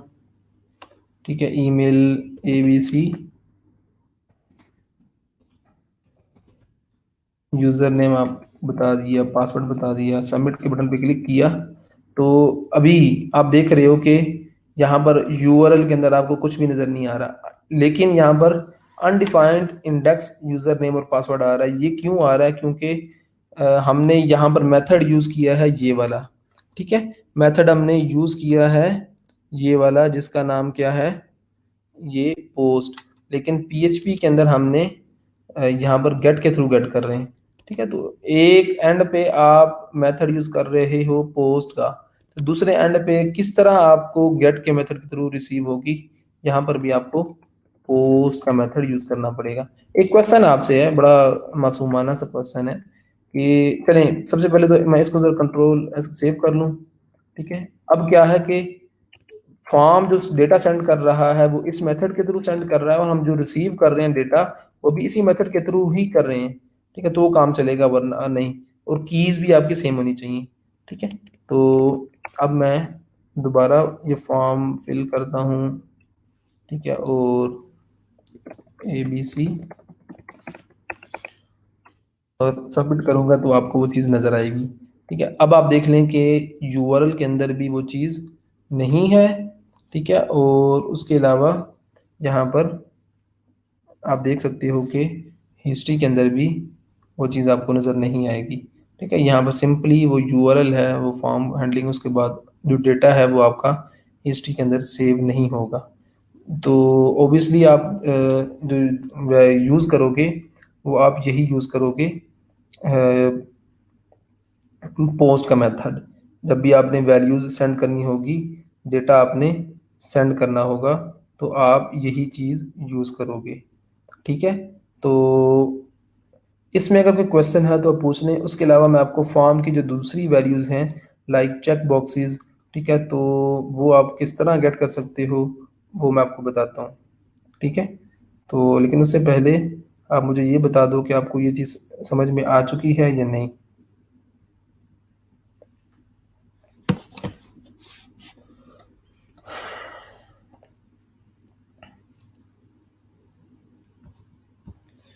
गेट के थ्रू हमने पीएचपी की फाइल में मेल क्यों नहीं लिखा था? अच्छा, यहाँ पर हमने, हाँ, वो वैल्यूज हमारी मिल रही हैं ईमेल वाली भी, तो यूजर ईमेल वो हम लिख देते हैं। ऑब्वियसली पीएचपी के अंदर अगर हम ईमेल को गेट नहीं कर रहे तो वो हमें यहाँ पर रिसीव भी नहीं होगी। यहाँ पर आप वो यूजर नेम, ईमेल और पासवर्ड वो सारा कुछ लिख सकते हो। ईमेल इज, यहाँ पर आप वो ईमेल, यूजर ईमेल लिख दो, ठीक है। तो फिर क्या होगा, आपकी वो ईमेल वाली वैल्यूज भी आपकी रिसीव हो जाएंगी। अब अगली चीज, इसके बाद होगा क्या कि हम फॉर्म के अंदर आपकी और भी बहुत सारी चीज़ होती हैं, तो इनपुट फील्ड्स हैं। फॉर एग्जांपल अगर आपने अगर जी चेक बॉक्सेस भी आपने आपके फॉर्म के अंदर हैं, और ऑलमोस्ट हर फॉर्म के अंदर चेक बॉक्सेस होते हैं, तो वो किस तरह आप सेंड करोगे? Like email, user name, password भी लिख लिया, और उसके बाद मैं यहाँ पर लाइक स्किल्स के लिए एक बनाता हूँ, और उसमें इनपुट टाइप चेक बॉक्सेस वो रखूंगा। वैल्यू मैं रख देता हूँ इसकी लाइक C++, ठीक है। और नेम का एट्रीब्यूट यहाँ पर मैं डिफाइन करूंगा। नेम के एट्रीब्यूट में, अच्छा, सबसे पहले ये समझना आपके लिए ज़रूरी है कि जिस तरह ये जो इनपुट फील्ड है simple, user name, password, email address, GPA जो भी होगा, इसमें सिंगल वैल्यू एलिमेंट है ये वाला। ये आप एचटीएमएल का सिंगल वैल्यू एलिमेंट है, ठीक है। इसमें क्या होगा कि यूज़र जो है वो पासवर्ड अपना डिफाइन करेगा इस फील्ड के अंदर, यूज़र जो है वो यूज़र नेम डिफाइन करेगा यहाँ पर इस फील्ड के अंदर, यूज़र अपनी ईमेल लिखेगा इसके अंदर। लेकिन स्किल्स, ये जो चेक बॉक्सेस हैं, चेक बॉक्सेस का बिहेवियर क्या होता है कि इसमें मल्टीपल वैल्यूज आपकी वो जा रही होती हैं, ठीक है। आपको पता है ना कि अगर यहाँ पर मैं मल्टीपल वैल्यूज रखना चाह रहा हूँ, चेक बॉक्सेस कहाँ पर आते हैं, किस पर्पस के लिए यूज किए जाते हैं? जब एक से ज्यादा सिलेक्शन करनी हो, लाइक आपने बताना हो सब्जेक्ट्स नेम बताने हो या स्किल्स के बारे में बताना हो, ठीक है। तो आप मल्टीपल सिलेक्शन कर सकते हो, मल्टीपल चेक बॉक्सेस को चेक इन करके, ठीक है। तो वो मल्टीपल वैल्यूज यूजर जो है यहाँ पर अगर मैं स्किल्स लिखता हूँ लाइक C++, सी C++, उसके बाद PHP, उसके बाद जी आप कह लें जावास्क्रिप्ट, ठीक है, और HTML फॉर एग्जांपल। तो अब क्या है, ये चेक बॉक्सेस हैं आपके 1 2 3 4 5, ठीक है, 5 चेक बॉक्सेस हैं। तो एक यूजर आता है, वो चेक इन करता है दो लैंग्वेजेस को, C++ और जावा कर देता है। दूसरा यूजर आता है, वो 3 लैंग्वेजेस को सेलेक्ट कर लेता है। चौथा यूजर आता है, वो क्या करता है, वो सारी लैंग्वेजेस को सेलेक्ट कर लेता है।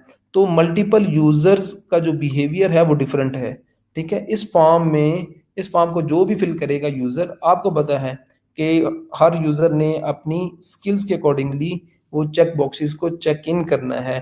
तो एक वैल्यू भी हो सकती है, 2 वैल्यू भी हो सकती हैं, 3 वैल्यूज भी हो सकती हैं, 4 वैल्यूज भी हो सकती हैं, ठीक है। तो वो किस तरह आप गेट करोगे ये सारी वैल्यूज पीएचपी की फॉर्म के अंदर, ठीक है। तो मुझे सिर्फ इतना बता दो यस और नो के फॉर्म में कि क्या यहाँ पर मैं इसी मेथड के थ्रू अगर यहाँ पर एक की डिफाइन कर दूं, यहाँ पर एक की डिफाइन कर दूं जी लाइक C++ के नाम से, और यहाँ पर मैं कोई दूसरी की डिफाइन कर दूं, और यहाँ पर तीसरी की डिफाइन कर दूं, ठीक है। तो ये क्या इस तरह कोई होगा कि, या फिर की यहाँ पर मैं की डिफाइन करूं, लाइक एक की डिफाइन कर दूं, वही की मैं यहाँ पर डिफाइन कर दूं, वही की मैं यहाँ पर डिफाइन कर दूं? क्यों? क्योंकि ये चेक बॉक्सेस ही है ना, सारे हैं तो चेक बॉक्सेस। मैं अगर यहाँ पर सेम की नेम रखता हूं, तो मुझे सिर्फ आप लोग इतना बता दो यस और नो की फॉर्म में कि क्या इस मेथड के थ्रू काम चलेगा। यहाँ पर एक की हमने डिफाइन की, उस की को यहाँ पर हम अगर फॉर एग्जांपल गेट कर लेते हैं उसी की के थ्रू, ठीक है, तो क्या मेरे पास वो सारी स्किल्स आ जाएंगी? ठीक है। यहाँ पर एक वेरिएबल के अंदर, ठीक है, वो 3 4 2 1 जितनी भी वो सिलेक्शन करता है यूजर, क्या मुझे सिंपल सिंगल की यहाँ पर डिफाइन करने से, ठीक है, यहाँ पर उसी की बेस पे अगर मैं गेट करूंगा तो क्या मुझे वो सारी वैल्यूज मिल जाएंगी, या सारी वैल्यूज मैं यहाँ पर शो करवा सकता हूँ इको के थ्रू, इस मेथड के थ्रू? यस या नो की फॉर्म में आप मुझे बताएं।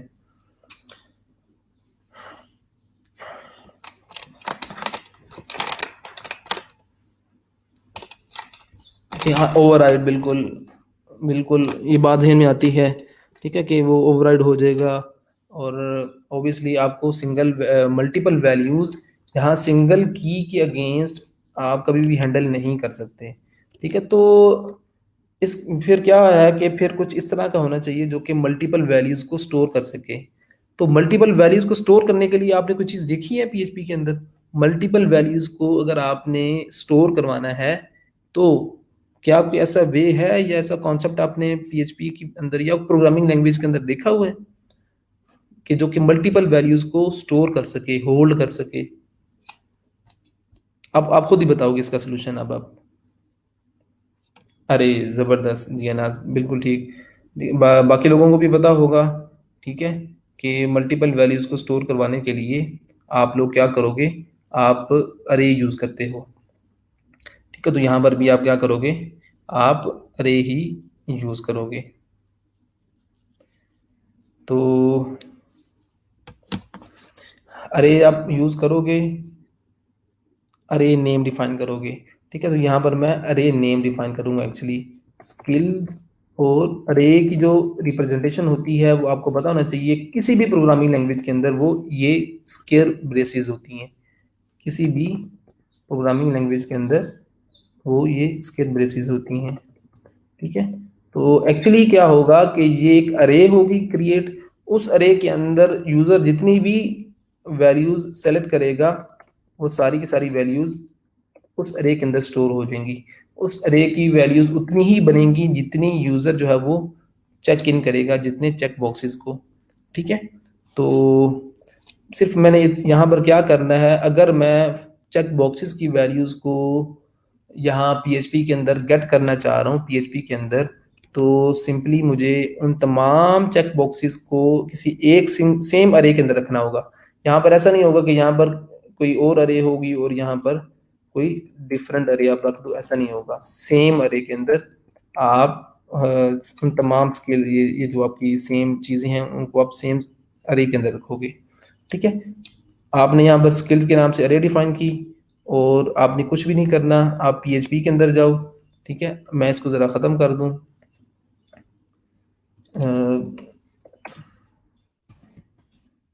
इसको क्यों कर लेते हैं।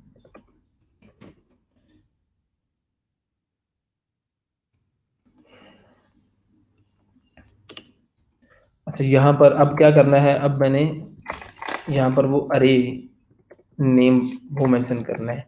ठीक है, स्किल्स के नाम से था, यहाँ पर स्किल्स के नाम से रख दिया। अब मुझे ज़रा ये बताएं कि ये मेथड ऑब्वियसली पोस्ट ही यूज होगा, क्यों? क्योंकि बाकी वैल्यूज की तरह, बाकी इनपुट फील्ड्स की तरह ये जो इनपुट फील्ड्स हैं इनके लिए भी सेम मेथड ही यूज, एक फॉर्म के अंदर जितने भी डेटा होगा वो एक ही मेथड के थ्रू ऑब्वियसली ट्रेवल करेगा, एक ही मेथड के थ्रू सेंड होगा। तो यहाँ पर मैं पोस्ट की यहाँ पर ये यूज करूंगा आपका सुपर ग्लोबल अरे और स्किल्स। अब मुझे जरा बताइए, ये बताएं कि ये एक वेरिएबल है या क्या है? ठीक है, मैंने अब क्या किया, पोस्ट मेथड के थ्रू इस की के अगेंस्ट मैंने वैल्यू गेट कर, वैल्यू या वैल्यूज। तो ये एक्चुअली क्या होगा, आप बता सकते हो? ये आपकी क्या चीज होगी, इसको आप क्या कहोगे, वेरिएबल कहोगे सिंपल, या क्या होगा ये? बताएं जी।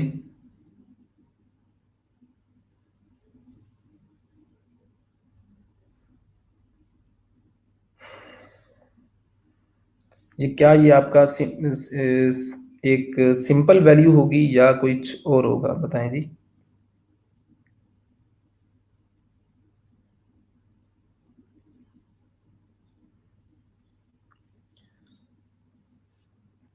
ये आपकी अरे होगी। ठीक है, ये आपका सिंपल वेरिएबल नहीं है, ये आपकी अब अरे है।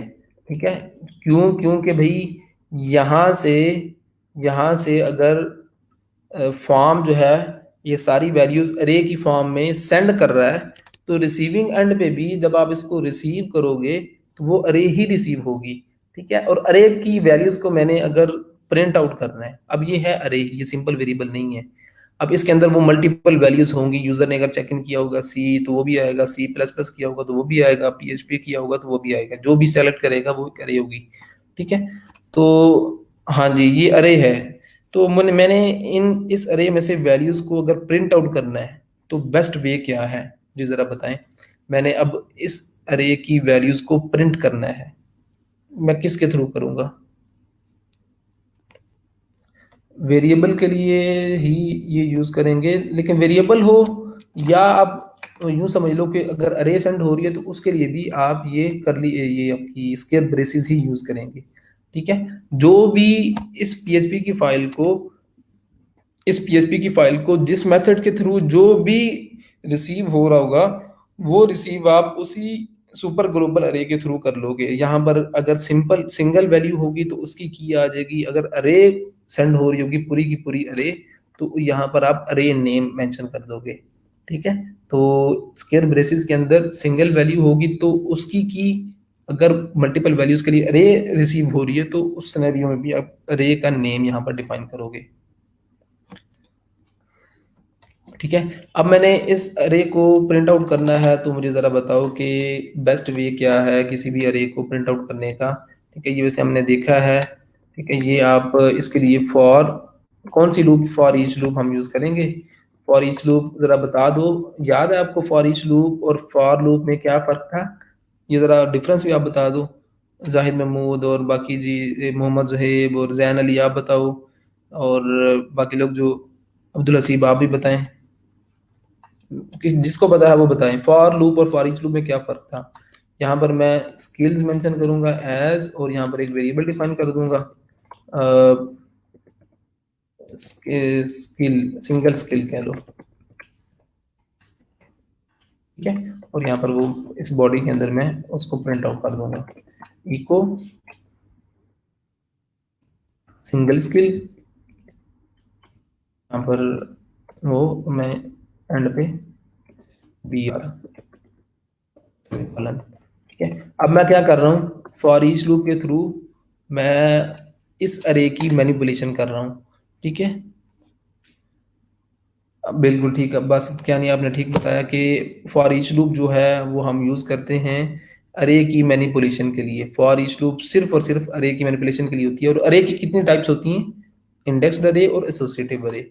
अब मैं क्या, यहाँ पर मैंने क्या किया है, यहाँ पर मैंने स्किल्स को गेट किया है पोस्ट के मेथड के थ्रू, और फॉर ईच लूप के थ्रू मैंने उन तमाम स्किल्स को जो कि यूजर सेलेक्ट करेगा, यहाँ पर मैं उसको प्रिंट आउट कर दूंगा। ठीक है, और उसके बाद एंड पे क्या है कि वो यूजर नेम पासवर्ड और ईमेल, वो सारा कुछ आपका हो जाएगा। कंट्रोल एस करूँ, इसको भी कंट्रोल एस, और उसके बाद यहाँ पर ब्राउजर में जाके मैं यहाँ पर बैक जाऊँगा, इसको रिफ्रेश करूँ, ये local host work place index dot H T M L, यहाँ पर मैं ईमेल एड्रेस दूंगा। ठीक है, xyz.abc.com,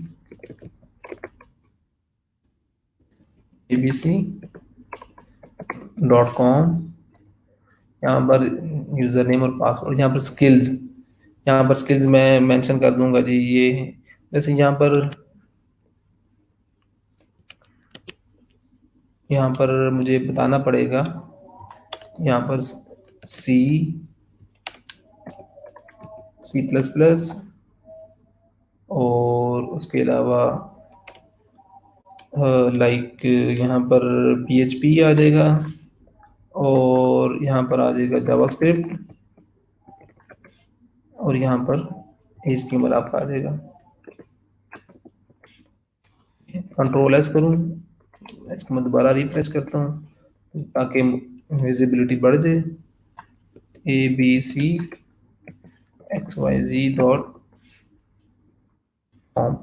ठीक है, तो यहाँ पर मैं सी, और उसके बाद जी ये आपका PHP, और जावास्क्रिप्ट और एचटीएमएल। ये मैं चार चीज़ें सेलेक्ट करता हूँ, सबमिट के बटन पे क्लिक करूँगा तो यहाँ पर अनडिफाइंड वेरिएबल नेम ईमेल आ रहा है, ठीक है। वैसे वो बाकी सारा कुछ आपका प्रिंट हो रहा है। चलिए ये देख लेते हैं, undefined variable email in line number 15। Line number 15 पे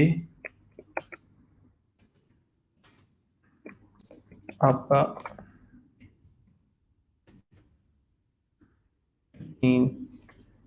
ये यूज़र ईमेल, ये गड़बड़ हो गई है, ये यूज़र ईमेल ये था, कंट्रोल एस। और उसके बाद दोबारा देखते हैं इसको, बैक जाएं, ठीक है, दोबारा सबमिट करवाएं तो आप देख रहे हैं कि अब आपकी वो सारी वैल्यूज़ आपकी प्रिंट हो रही हैं। सी, पीएचपी और जावास्क्रिप्ट, ये चीज़ ये मैंने सिलेक्शन की थी, तो वही सिलेक्शन जो है वो आपको यहाँ पर नज़र आ रही है, ठीक है। तो आपने क्या किया कि फॉर्म में जितनी भी चेक बॉक्सेस थे उनकी वैल्यूज़ को भी गेट किया, ठीक है, उनकी वैल्यूज़ को भी गेट किया आपने, और आपने उसके थ्रू पीएचपी में अरे के थ्रू उसको प्रिंट आउट कर दिया चेक बॉक्सेस को, ठीक है। इसके अलावा एक फॉर्म के अंदर आपके रेडियो बटन्स हो सकते हैं, और इसके अलावा आपके वो लाइक वो ड्रॉप डाउन मेन्यूज हो सकते हैं, ठीक है। तो वो भी देख लेते हैं कि आप वो किस तरह गेट कर लोगे, ठीक है। इसमें अगर कोई क्वेश्चन है तो आप पूछ सकते हो, इसमें अगर कोई क्वेश्चन है आपका तो वो आप पूछ लिख सकते हो, ठीक है, या हम इसको कंटिन्यू करें।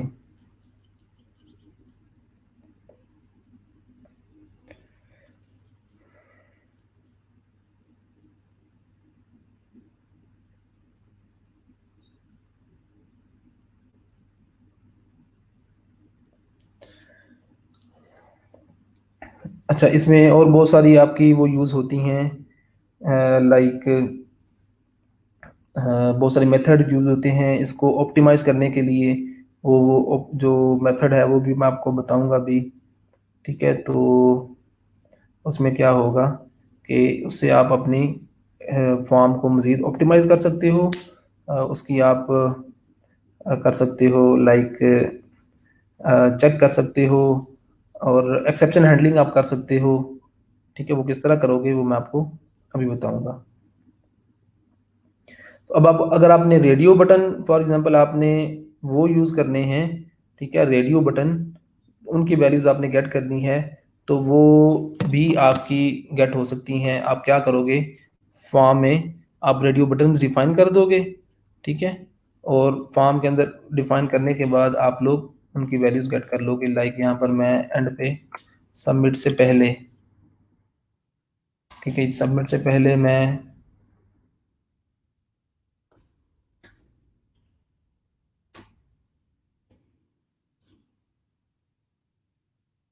एक बी आर का टैग हम यूज़ कर लें। यहाँ पर मैं एक रेडियो बटन लाइक डिफाइन करता हूँ, उसमें हम डिफाइन करेंगे उसको जेंडर और इनपुट टाइप रेडियो, नेम आप यहाँ पर डिफाइन कर दो जेंडर, ठीक है, और उसमें आप बेशक वैल्यू रख लो मेल, ठीक है, और फीमेल यहाँ पर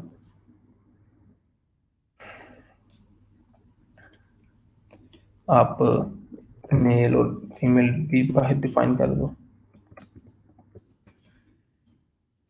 अब ये आपने रेडियो बटन रख लिए, ठीक है। इसमें भी क्या होगा, आपने जो नेम के एट्रीब्यूट्स हैं वो आपने डिफाइन कर देने हैं, ठीक है। यहाँ पर ऑब्वियसली रेडियो बटन्स का बिहेवियर क्या होता है कि चाहे 3 बटन्स हों, 4 बटन्स हों, 5 बटन्स हों, ठीक है, रेडियो बटन जितने भी होंगे उनमें से सिलेक्शन किसी एक बटन की ही होगी। ऑब्वियसली आपके पास वैल्यू जो आएगी वो एक बटन की ही आएगी, सिंगल वैल्यू आएगी।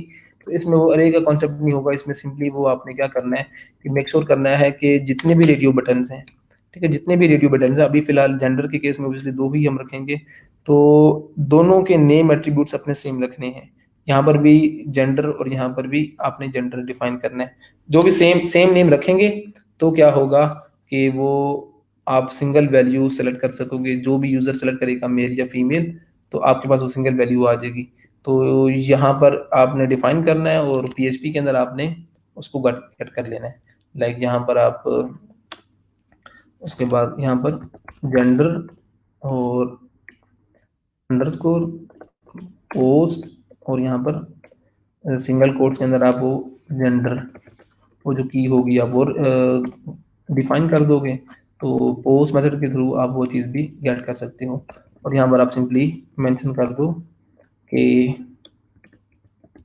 जेंडर इज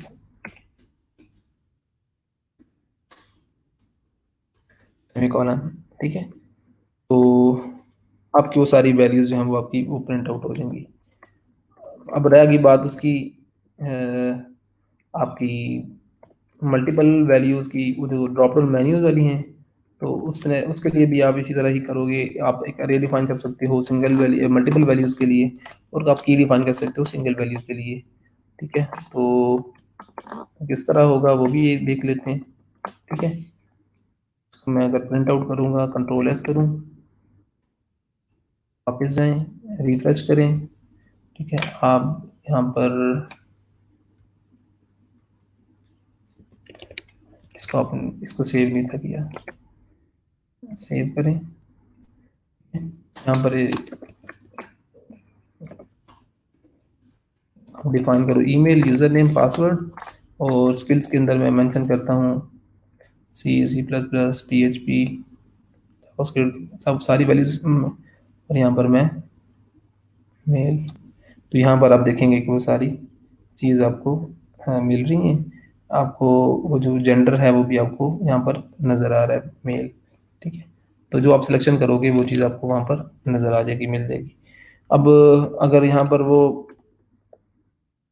आप सेलेक्ट की जो है आपका, लाइक सेलेक्ट के थ्रू आप ड्रॉप डाउन मेन्यूज बनाते हो, तो यहाँ पर आप वो नेम डिफाइन कर लोगे, लाइक कलर, कलर के नाम से आईडी आप इसको फिलहाल रहने दें। यहाँ पर आप ऑप्शंस के थ्रू वैल्यूज डिफाइन कर लोगे, रेड,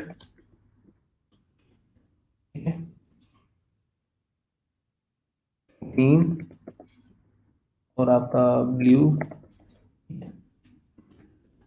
तो इसमें भी सिंपली आप क्या करोगे कि एक टैग नेम आप यहाँ पर लेबल डिफाइन कर लो कलर्स के नाम से, कंट्रोल एस करो, यहाँ पर आप ABC, user name, password, email, mail, और जो भी आप कलर डिफाइन करोगे। यहाँ पर PHP के एंड पे ऑब्वियसली हमने यहाँ पर वैसे नहीं किया, यहाँ पर हम क्या करूँगा, मैं सिंपली यहाँ पर बिल्कुल पहले की तरह यहाँ पर मैं कलर, ठीक है, और उसके बाद यहाँ पर पोस्ट के मेथड के थ्रू यहाँ पर मैं वो की डिफाइन कर दूंगा, कलर के नाम से ही था, तो आपके पास वो वैल्यू आ जाएगी। आप इको करोगे तो वो वैल्यू आपके पास कलर के लिए था। अच्छा जी, ये लेक्चर एंड हुआ। अब इसके बाद हम देखेंगे उसको माई सीक्वल को। तो अगर कोई क्वेश्चन है तो पूछ लें, वरना क्या होगा कि ये काम आपने करना है, और इसी तरह आप फॉर्म की वैल्यूज गेट कर सकते हो PHP के अंदर थ्रू दिस मेथड, ठीक है। तो यहाँ पर मैं ABC नेम, यहाँ पर पासवर्ड में सेलेक्ट करता हूँ, और PHP मेल, और यहाँ से कलर सेलेक्ट कर लेते हैं ब्लू। तो आप यहाँ पर देखेंगे कि कलर इज ब्लू और यूज़र नेम, पासवर्ड सारा कुछ आ रहा है, ठीक है। तो ये सारा वो तरीका है जिसके थ्रू आप HTML का डेटा PHP के अंदर गेट कर सकते हो। ये काम हमने आधा किया अभी तक। PHP के अंदर हमने वैल्यूज को गेट किया है अभी तक, ठीक है। यहाँ पर ये सारी वैल्यूज हमने गेट की हैं। गेट करके मैं इको करवा रहा हूँ यहाँ पर, लेकिन एक्चुअली आप क्या करोगे, फॉर्म का जो डेटा है वो आप डेटाबेस के अंदर स्टोर करवाओगे, ठीक है। डेटाबेस के अंदर आप स्टोर करवाओगे किस तरह, थ्रू माई सीक्वल क्यूरीज, ठीक है, एसक्यूएल क्यूरीज के थ्रू आप करवाओगे, ठीक है। तो वो हमारा नेक्स्ट टॉपिक है, ठीक है। तो उस पे जाने से पहले मैं आपको एक चीज और बता दूं, एक्सेप्शन हैंडलिंग के लिए, ठीक है, एक्सेप्शन हैंडलिंग के लिए बेस्ट प्रैक्टिस क्या है कि आप यहाँ पर आप लोग क्या करो, आप सबसे पहले एक मेथड है बिल्ट इन, इस सेट के नाम से, सेट के नाम से एक मेथड है, ठीक है। आप उसके थ्रू क्या कर सकते हो, आप उसके थ्रू इस सेट का मेथड आप यूज कर सकते हो ये चेक करने के लिए कि क्या वो जो फील्ड है उसका जो नेम है वो सेट किया हुआ है कि नहीं किया हुआ, ठीक है। तो वो चीज़ आप इस तरह यूज कर सकते हो पीएचपी के अंदर, ठीक है। पीएचपी के अंदर आप अगर आपने ये यूज करोगे तो इससे क्या होगा कि समटाइम बाय मिस्टेक आप अगर कोई नेम की नेम अगर गलत डिफाइन कर देते हो, ठीक है, तो उसमें क्या होगा, उसमें वो आपको बता देगा कि भाई हाँ ये चीज़ गलत है, ये चीज़ ठीक है, ठीक है। इस सेट, सॉरी यहाँ पर इस सेट ये मेथड है, सॉरी, तो ये यहाँ पर इस तरह आएगा और यहाँ पर आप वो चीज़ चेक कर सकते हो, इस सेट ये, ठीक है, कि क्या वो चीज़ सेट की हुई है कि नहीं की हुई, ठीक है। तो इस सेट के नाम से एक फंक्शन है बिल्ट इन, ठीक है। तो इस सेट, ये यहाँ ऊपर मैं लिख भी देता हूँ, इस सेट, ठीक है, ये फंक्शन है। और यहाँ एट्रीब्यूट के अंदर आप कहाँ क्या चीज डिफाइन करोगे, फंक्शन है चूंकि, तो फंक्शन को आप पैरामीटर पास कर सकते हो, ये जो पैरामीटर में लेगा ये वो वैल्यू लेगा एक्चुअली, ठीक है, जिसको आपने चेक करना है कि क्या ये चीज सेट हुई है कि नहीं हुई हुई, ठीक है। सेट कहाँ पर होगी, सेट होगी यहाँ पर HTML के अंदर, ठीक है। फॉर एग्जाम्पल अगर यहाँ पर यूजर नेम, यूजर नेम ये यूजर है, ये नेम, ये जो की है, ये जो नेम हमने एट्रीब्यूट में वैल्यू डिफाइन की हुई है ये यूजर नेम है, ठीक है। लेकिन हम बाय मिस्टेक हम क्या कर रहे हैं कि यहाँ पर पीएचपी के अंदर यू अंडरस्कोर नेम ये देख रहे हैं, ठीक है। ऑब्वियसली ये चीज़ आपको नहीं मिलेगी, तो आप क्या है, बेस्ट प्रैक्टिस ये है कि आप चेक कर लो कि क्या यूजर अंडरस्कोर नेम, क्या ये चीज़ सेट की हुई है कि नहीं HTML के अंदर, मतलब ये कि क्या ये एग्जिस्ट करती है कि नहीं। अगर ऑब्वियसली एग्जिस्ट करती होगी, ठीक है, तो यहाँ पर आपका वो ट्रू आ जाएगा। अगर इस सेट में अगर मैं यहाँ पर कोई एक वैल्यू देता हूँ, वैल्यू में मैंने ये पूरी एक दी हुई है आपकी वो सुपर ग्लोबल अरे में से वैल्यूज कट करके मैं वो यहाँ पर दे रहा हूँ, ठीक है। तो ये जो कोड हाईलाइट किया हुआ ये काम क्या करेगा, अगर तो यूजर नेम इस की अगेंस्ट वैल्यू मिलेगी तो ऑब्वियसली वो यहाँ पर इसको बता देगा, ठीक है। तो पैरामीटर में वो आपको इस सेट के थ्रू, इस सेट मेथड के थ्रू आपको ये पता चल जाएगा कि क्या इस की के अगेंस्ट आपको कोई वैल्यू मिल रही है या नहीं मिल रही। अगर मिल रही होगी तो यहाँ पर ट्रू आएगा, ठीक है। अगर सेट नहीं की होगी तो यहाँ पर फॉल्स आएगा, ठीक है। तो ट्रू आएगा तो फिर क्या हो, फिर यस, फिर जो है ना वो आपका जो यूजर नेम है वो आपका यहाँ पर आप डिफाइन कर दो, ठीक है। और अगर नहीं आएगा एल्स में, तो फिर क्या कर सकते हो आप, यहाँ पर आप एक लाइक डाई का फंक्शन है, आप वो यूज कर सकते हो, ठीक है। भाई यहीं पर वो सारा स्क्रिप्ट ही खत्म हो जाए, ठीक है। User name is not set, ठीक है। तो यहाँ पर आप ये चीज डिफाइन कर सकते, एक ये तरीका है, ठीक है। अब ये हमने चेक कर ली है, वन बाय वन आप क्या करोगे, हर हर फील्ड के लिए सबसे पहले आप चेक कर लोगे कि क्या वो चीज डिफाइन की हुई है कि नहीं की हुई, ठीक है। अगर की हुई है तो फिर क्या हो, फिर एक वेरिएबल क्रिएट हो जाए और उसके अंदर वो चीज वैल्यू आपकी आ जाए, ठीक है। और उसके बाद यहाँ पर ये मैं सेमीकोलन ऐड कर दूंगा, ठीक है। तो उसके बाद क्या होगा कि अगर वो चीज़ सेट नहीं की होगी तो फिर क्या होगा, वो एल्स में हमारा वो पूरा जो स्क्रिप्ट है वो खत्म हो जाएगा, डाई हो जाएगा, ठीक है। तो लेकिन ऐसा नहीं आप करोगे, इसका जो बेस्ट प्रैक्टिस है वो ये है कि आप यहाँ पर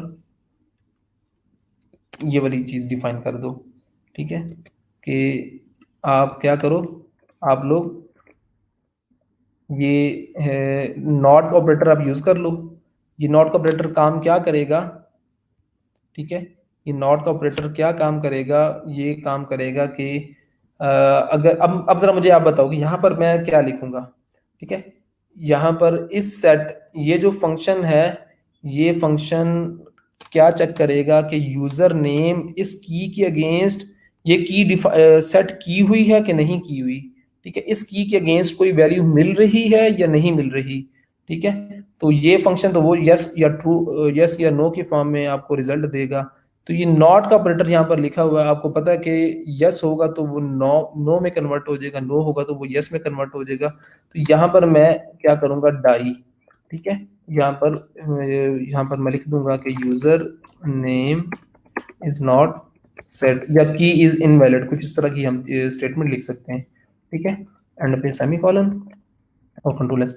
अब क्या होगा कि अगर वैल्यू सेट की हुई होगी, अगर वैल्यू ये यूज की जो है वो डिफाइन की होगी, तो फिर क्या होगा, फिर आपका ये जो फंक्शन है ये रिटर्न में आपको ट्रू सेंड करेगा या फॉल्स सेंड करेगा। ऑब्वियसली आपको ट्रू सेंड करेगा।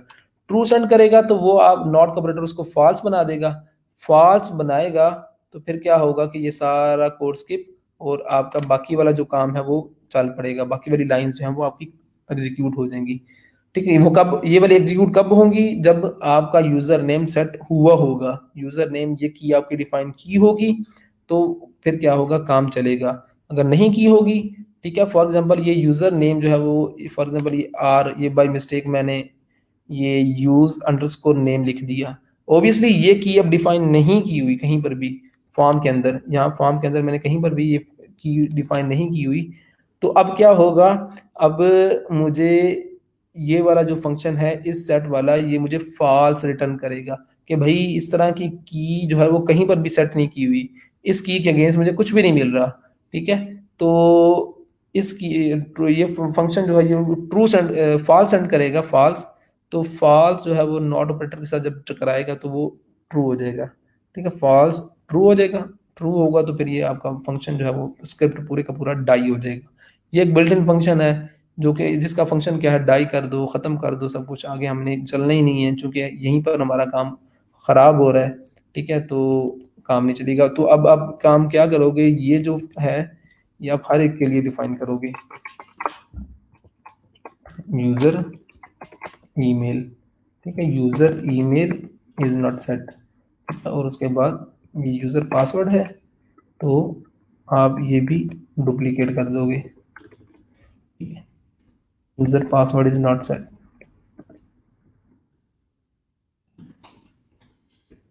इसी तरह आप बाकी जो है वो डिफाइन करते जाओगे। ठीक है, तो ये एक बेस्ट प्रैक्टिस है जिसमें आप चेक लगा रहे हो, चेक कर रहे हो कि भाई हाँ कहीं पर कोई मिस्टेक तो नहीं हुई। अच्छा डेवलपर, अच्छा प्रोग्रामर वही होता है जो कि चेक लगा के काम करे, जो कि जहाँ पर एक्सेप्शन आने के चांसेस हों वहां पर वो एक्सेप्शन को हैंडल करे। ठीक है, अच्छा डेवलपर वही होता है। तो आप भी अच्छे डेवलपर बनना है तो आप लोगों ने ये हर उस जगह पे चेक लगाना है जहां पर एरर आने के चांसेस होंगे, एक्सेप्शन आने के चांसेस होंगे।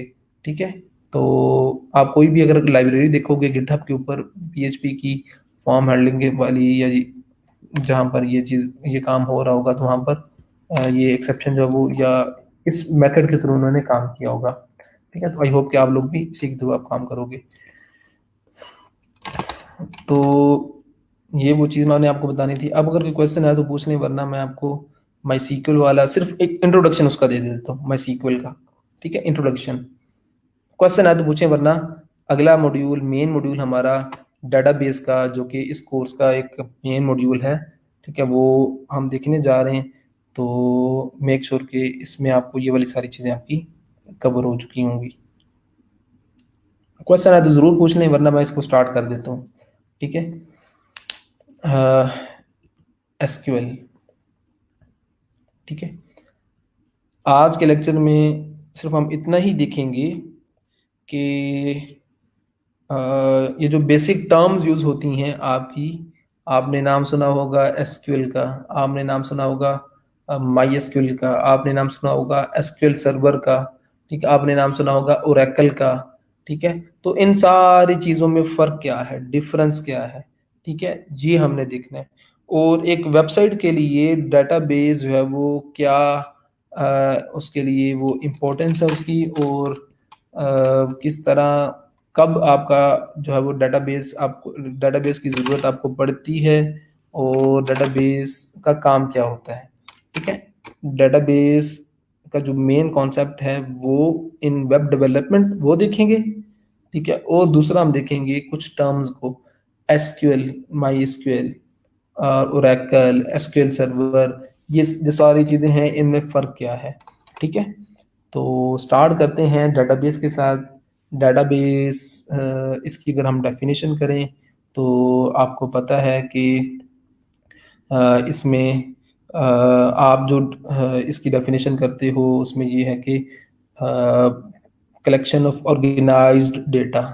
ठीक है, डेटाबेस एक ऐसी चीज़ है जिसमें आपका डेटा जो है वो ऑर्गेनाइज्ड फॉर्म में पड़ा होता है। ठीक है, एक ऑर्गेनाइज्ड फॉर्म में डेटा को स्टोर करने के लिए डेटाबेस की ज़रूरत होती है। ठीक है, एक वो स्टोर है। ठीक है, एक वो ऐसा कह लो कि प्लेस है जहाँ पर आप अपना डेटा ऑर्गेनाइज्ड फॉर्म में स्टोर कर सकते हो, सेव कर सकते हो। ठीक है, तो डेटाबेस का काम यही है कि डेटा को ऑर्गेनाइज करके रखना, ऑर्गेनाइज्ड फॉर्म में डेटा को स्टोर करना, ये डेटाबेस का कॉन्सेप्ट है। चाहे वो आपका हो वेब डेवलपमेंट के अंदर, चाहे आपका वो डेटाबेस यूज़ हो रही हो मोबाइल ऐप डेवलपमेंट के अंदर, चाहे वो आपका यूज़ हो रहा हो डेस्कटॉप एप्लीकेशन डेवलपमेंट के अंदर, डेटाबेस जिस एप्लीकेशन के साथ भी होगी, वेब, डेस्कटॉप, मोबाइल, जिस एप्लीकेशन के साथ होगी, किसी भी वेबसाइट के अंदर होगी, तो उसका कॉन्सेप्ट एक ही होगा, पर्पस एक ही होगा कि उस मोबाइल एप्लीकेशन का, उस वेबसाइट का या उस डेस्कटॉप एप्लीकेशन का डेटा ऑर्गेनाइज्ड फॉर्म में स्टोर करके रखना अपने डेटाबेस के अंदर। ठीक है, ये सिर्फ एक मेन पर्पस है जो कि हर जगह यूज होता है। इसका जो जहां पर डेटाबेस यूज होगी वहां पर उसका पर्पस यही होगा कि डेटा को ऑर्गेनाइज्ड फॉर्म में स्टोर करके रखना।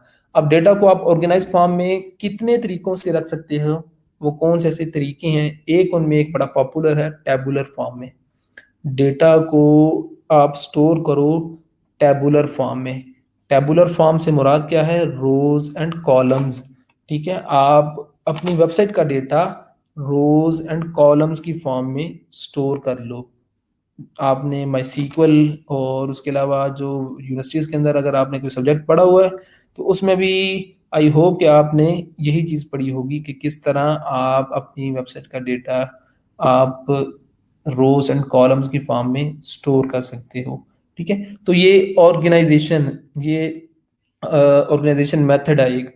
ठीक है, कि आप डेटा को ऑर्गेनाइज कर सकते हो इन रोज एंड कॉलम्स, ये एक तरीका है। इसके अलावा और बहुत सारी तरीके हैं जिसमें आप अपना डेटा ऑर्गेनाइज्ड कर सकते हो, लेकिन वो टेबुलर फॉर्म में नहीं होगा, वो किसी और फॉर्म में होगा।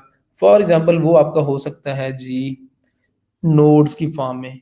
ठीक है, आप में से जिन बच्चों ने फायरबेस पे काम किया होगा, फायरबेस एक प्लेटफॉर्म है बहुत फेमस, गूगल इसको बैक कर रहा है, तो उसमें मोबाइल ऐप डेवलपमेंट के लिए जो डेटाबेस यूज होती है वो आपकी होती है फायरबेस डेटाबेस, नो एसक्यूएल।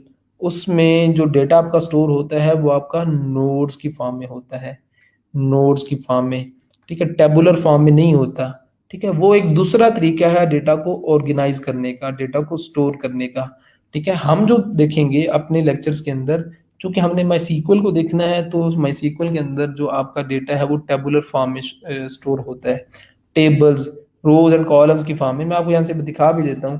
ठीक है, लोकल होस्ट में आप जाओ, माई पीएचपी मैडमन में जाओ, यहाँ पर हमने शायद ये ई रोजगार टेक इसके अंदर वो किया था वर्डप्रेस का इंस्टॉलेशन। आप यहाँ पर अगर फॉर एग्जांपल मैं लिंक्स या ऑप्शन इस टेबल पे क्लिक करता हूँ, तो यहाँ पर आप देख सकते हो कि ये सारा जो डेटा आपको नजर आ रहा है, ये कॉलम है, एक कॉलम, दूसरा कॉलम, ये तीसरा कॉलम, चौथा कॉलम, कॉलम्स की फॉर्म में, ये रोज है, रोज की फॉर्म में। ठीक है, ये एक बेसिक कॉन्सेप्ट आप सबके पास होना चाहिए। ठीक है, जब भी कोई भी आपसे पूछे इंटरव्यू के अंदर या कहीं पर भी, जब डेटाबेस की बात आए, नाम आए, तो फौरन आपके ज़हन में आए कि हाँ, इसका मकसद क्या है, डेटा को ऑर्गेनाइज्ड फॉर्म में स्टोर करना। ये जो डेटाबेस है, ये जो मैंने ओपन की हुई है, ये एक वर्डप्रेस वेबसाइट की डेटाबेस है। ठीक है, वर्डप्रेस की वेबसाइट की डेटाबेस है। वर्डप्रेस की जो वर्डप्रेस है वो अपना डेटा टेबुलर फॉर्म में स्टोर करता है। ये रोज, ये आपके पास रोज हैं, ये आपके पास कॉलम्स हैं। ठीक है, ये एक ऑर्गेनाइज्ड फॉर्म में वर्डप्रेस ने डेटा अपना स्टोर करके रख दिया। लेकिन अगेन मैं आपको बता रहा हूँ कि ये एक तरीका है, इसके अलावा नोड्स की फॉर्म में भी आपका डेटा स्टोर होता है। ठीक है, no SQL, no SQL database structure. अगर यहाँ से अगर कोई मुझे इमेज मिलती है तो मैं आपको वो दिखा सकता हूँ नोड्स की फॉर्म में कि वो किस तरह आपका डेटा स्टोर होता है। ठीक है, फॉर एग्जांपल ये आप देख लो, ये आप देख लो। ठीक है, चलिए ये दो इमेजेस ही काफ़ी हैं। ये आप देख सकते हो कि ये नोड्स की फॉर्म में डेटा आपका स्टोर हो रहा है। ठीक है, और यहाँ पर आप देख सकते हो कि यहाँ पर भी वो एक ट्री, जो ट्री आपने शायद यूज़ की हो एल्गोरिदम वाला जब सब्जेक्ट आप पढ़ते हो, एनालिसिस ऑफ एल्गोरिदम, तो उसके अंदर भी वो एक ट्री आपको बनानी सिखाई जाती है। एक पेरेंट नोड होता है, उसके चाइल्ड नोड्स होते हैं, उसके फर्दर सब चाइल्ड्स नोड्स होते हैं। तो इस तरह एक पूरा आपका ट्री बन रहा होता है। ठीक है, तो वो ट्री की फॉर्म में आपका डेटा स्टोर हो सकता है। ये भी एक अलग से मेथड है डेटा को स्टोर करवाने का। ठीक है, लेकिन फेमस जो है वो टेबुलर फॉर्म में है।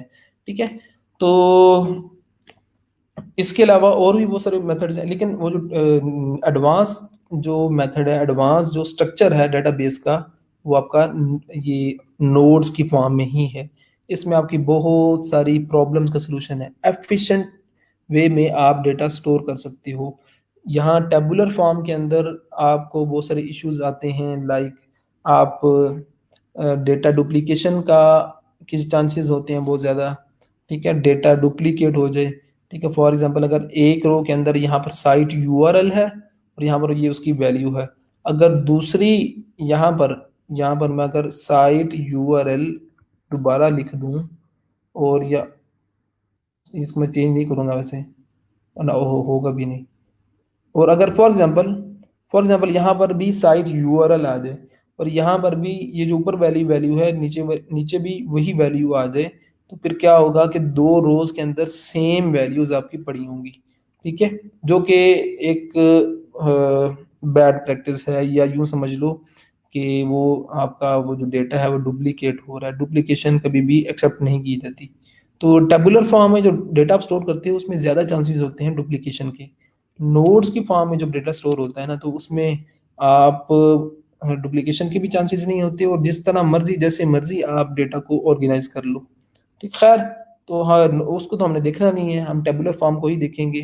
ठीक है, तो अब हम देखते हैं कि एसक्यूएल क्या चीज़ है, फिर हम माई सीक्वल और उसके बाद वो सारी चीज़ें। तो सीक्वल जो है वो क्या चीज़ है, एसक्यूएल कह लो या सीक्वल कह लो, इसमें डिफरेंसेस क्या हैं इनमें जी, माई सीक्वल में, एसक्यूएल सर्वर में और बाकी एसक्यूएल में। इसमें सबसे पहली जो मेन चीज़ है वो आपकी है एसक्यूएल। ठीक है, एसक्यूएल क्या है, एसक्यूएल स्ट्रक्चर्ड क्यूरी लैंग्वेज, ये एक लैंग्वेज का नाम है। एसक्यूएल ये डेटाबेस की एक लैंग्वेज है। ठीक है, ये लैंग्वेज है एक्चुअली डेटाबेस मैनिपुलेशन के लिए। डेटाबेस से रेलिवेंट अगर आपने कोई काम करना है, तो बेसिक जो लैंग्वेज है, स्टैंडर्ड लैंग्वेज, वो आपकी एसक्यूएल है, स्ट्रक्चर्ड क्यूरी लैंग्वेज। ठीक है, ये जो माई सीक्वल है और एसक्यूएल सर्वर है, ये एक्चुअली सिस्टम्स हैं, database management system, DBMS, database management systems हैं। ये सिस्टम जो है ये एक्चुअली बेस कर रहे हैं इन स्ट्रक्चर्ड क्यूरी लैंग्वेज के ऊपर, इस एसक्यूएल लैंग्वेज के ऊपर है। ये बिल्कुल ऐसे ही है जैसे जी इंग्लिश एक लैंग्वेज है और मिस्टर चिप्स जो है वो उसके ऊपर एक बुक लिखी गई है। ठीक है, तो मिस्टर चिप्स के अंदर जो लैंग्वेज यूज होती है वो कौन सी होती है, इंग्लिश यूज होती है। बिल्कुल इसी तरह यहाँ पर आपकी जो माई सीक्वल है, ये एक डेटाबेस मैनेजमेंट सिस्टम है। इसके अंदर लैंग्वेज कौन सी यूज होती है, एसक्यूएल लैंग्वेज। एसक्यूएल सर्वर ये भी एक डेटाबेस मैनेजमेंट सिस्टम है, ठीक है, लेकिन इसके अंदर भी लैंग्वेज कौन सी है, एसक्यूएल लैंग्वेज है। एसक्यूएल सर्वर जो है ये माइक्रोसॉफ्ट की टेक्नोलॉजी है, और जो माई सीक्वल है ये आपकी ओरेकल कॉरपोरेशन, ओरेकल कॉरपोरेशन का आपको पता है ये भी एक आईटी कंपनी है, ठीक है, जिसने जो जो कि बैक कर रही है जावा को, ठीक है, जावा इससे पहले किसी और के पास थी, ठीक है, माइक्रो सनसिस कॉरपोरेशन ये सिस्टम उसके उसके पास थी, उसको जो है ना वो ऑन किया है ओरेकल कॉरपोरेशन ने। तो ओरेकल कॉरपोरेशन की ही ये सारी माई सीक्वल भी उनका है, और ओरेकल जो डेटाबेस है वो भी उन्हीं की ही है। तो ये दो डिफरेंट टेक्नोलॉजीज हैं बेसिकली। माई सीक्वल इसको बैक कर रहा है ओरेकल कॉरपोरेशन, और आपका जो एसक्यूएल सर्वर है वो उसको बैक कर रहा है आपका माइक्रोसॉफ्ट, ठीक है। माइक्रोसॉफ्ट की जितनी भी प्रोडक्ट्स हैं उनके अंदर आपके वो एसक्यूएल सर्वर यूज होगा, ठीक है, as a database management system. और उसके अलावा जितने भी ओपन सोर्स और बाकी जो टेक्नोलॉजीज हैं उसमें माई सीक्वल आपका यूज होगा, ठीक है। आपने जैम्प इंस्टॉल किया है, जैम्प, उसमें जो कॉम्बिनेशन आपको मिलता है वो किस चीज़ का मिलता है, जैम्प जो है वो उसका एक्चुअली मतलब क्या है, jam for x for cross platform, A for Apache, और एम फॉर माई सीक्वल, और पी फॉर पीएचपी। तो माई सीक्वल, पीएचपी और अपाची, माई सीक्वल, पीएचपी और अपाची, ये एक कम्बिनेशन है जो कि बनता है आपका एक कम्बिनेशन।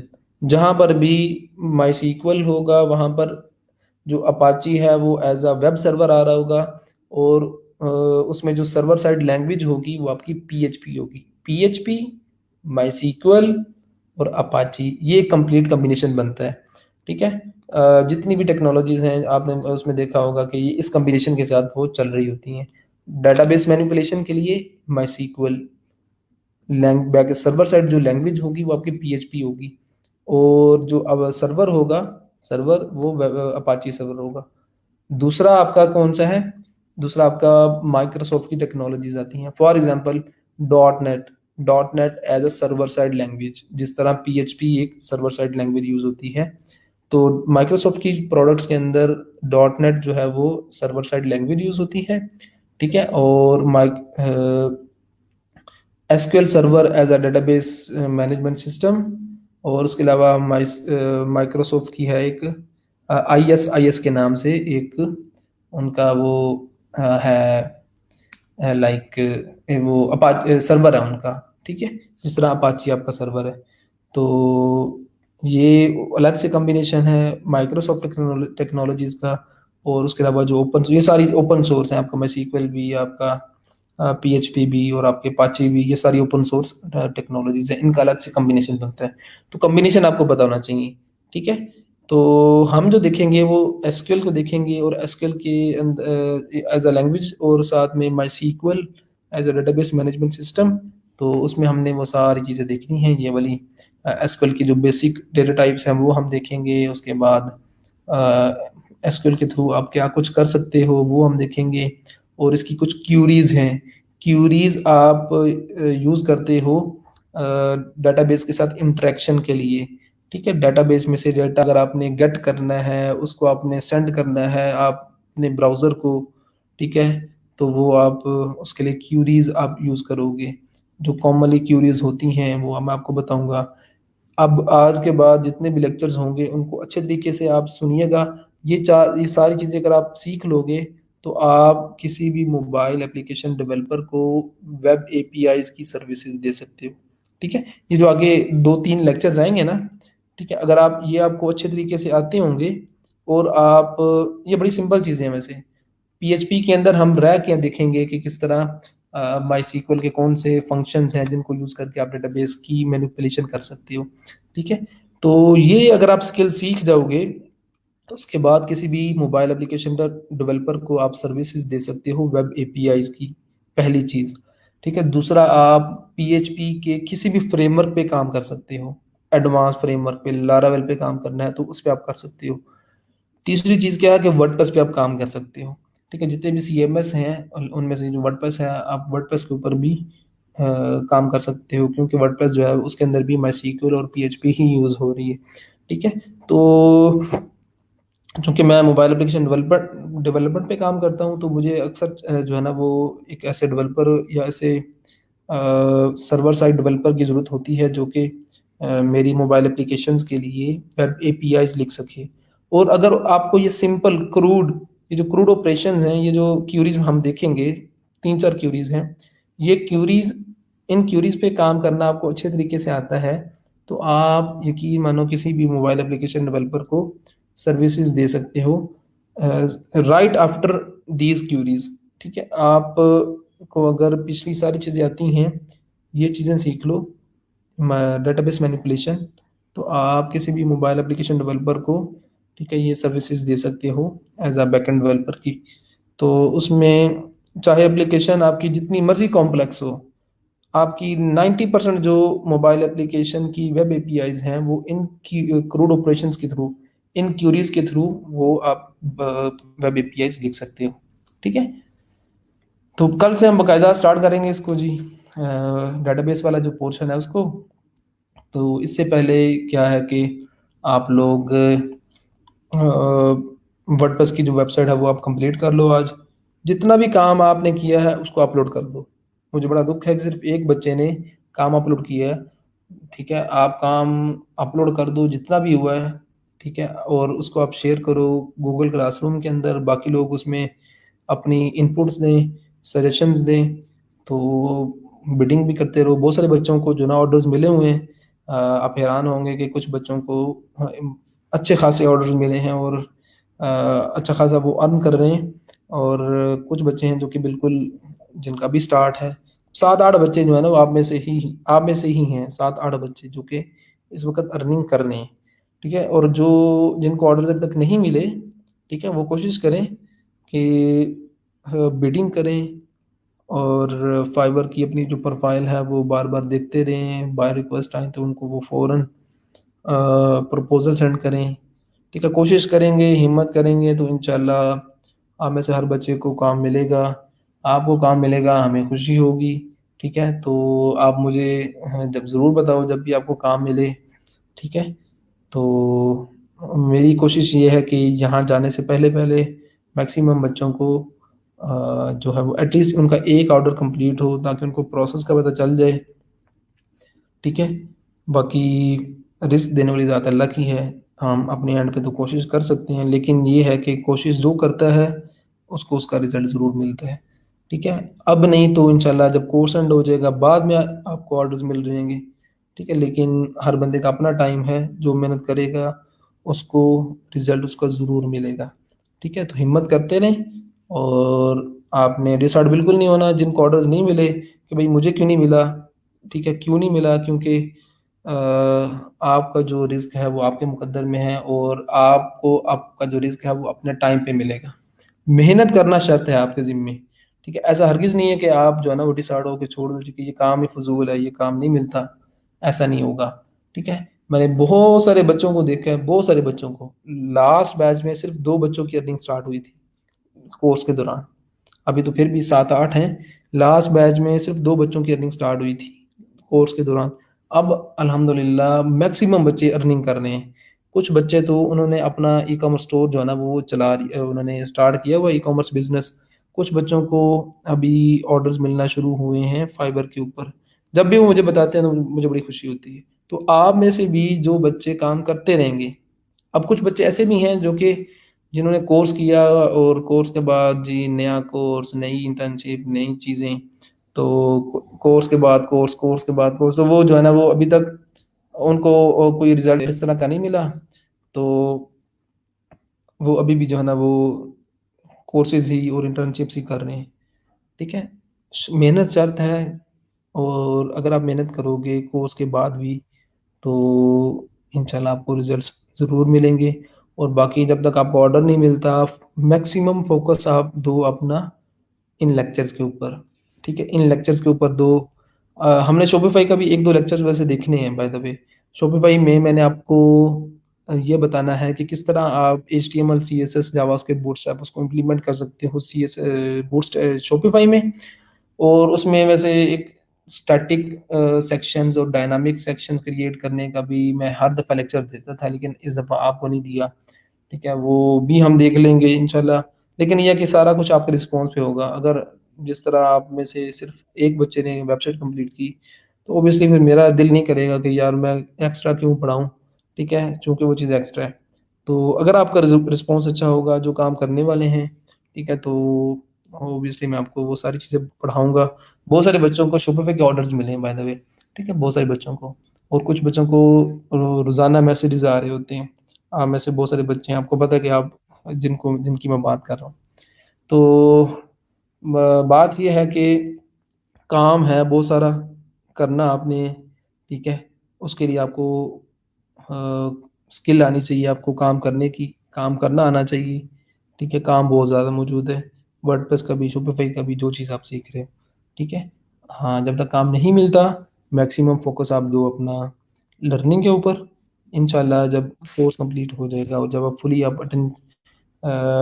अपनी फुली अटेंशन दोगे इसके ऊपर, फोकस दोगे, तो आपको बहुत अच्छा रिजल्ट मिलेगा। फाइवर नहीं तो अपवर्क, अपवर्क नहीं तो आप फेसबुक, फेसबुक नहीं तो आप फ्रीलांस, बहुत सारे प्लेटफॉर्म्स हैं। एक प्लेटफॉर्म को डिटेल में हमने देख लिया, कोशिश करूंगा कि अपवर्क को भी मैं आपको बता दूं, बल्कि हम देखेंगे उसको भी। तो अपवर्क और फाइवर और बाकी प्लेटफॉर्म्स भी मिलते जुलते हैं। कोई रॉकेट साइंस नहीं है, आप अपने एंड पे भी उसको कंटिन्यू कर सकते हो। कोर्स नहीं है भाई, आपने चीज़ें, आपने जो है ना वो रोज़ी, आपने वो अपना लाइक अर्निंग स्टार्ट करनी है। ठीक है, आप कोर्स के ऊपर ना रहिएगा, कोर्स से हट के भी आप खुद से भी चीज़ों को एक्सप्लोर किया करें। लाइक बहुत सारे बच्चे ऐसे होते हैं जो कि जिनको मैं कहता नहीं हूँ, लेकिन वो फेसबुक से और लिंक्डइन के थ्रू, ठीक है, वो ऑर्डर्स ले रहे होते हैं। तो थोड़ा सा out of the box, out of the way जाके आप सोचा करो, काम किया करो। ठीक है, तो आपको रिजल्ट्स मिलेंगे। ठीक है, और बाकी इंशाल्लाह हम देखते रहेंगे। जहाँ पर आपको ज़रूरत हुई आप बताइएगा। आपने आज के दिन में क्या करना है, आपने अपनी वर्डप्रेस की वेबसाइट का लिंक आप में से हर बच्चे ने शेयर करना है। कितने बच्चे शेयर करेंगे जी? जिन बच्चों ने शेयर नहीं किया मुझे पता है, ठीक है, सिर्फ एक ही फीमेल है, उन्होंने अपना लिंक शेयर किया है वर्डप्रेस की वेबसाइट का। तो आप में से हर बच्चे ने लिंक शेयर करना है। ठीक है जी, बाकी जो क्वेश्चन हुए वो आप पूछ लीजिएगा, और बाकी जो लेक्चर है वो इंशाल्लाह कल देखते हैं। अपना ख्याल रखिएगा, और इंशाल्लाह कल के लेक्चर में मिलते हैं। अल्लाह हाफिज़।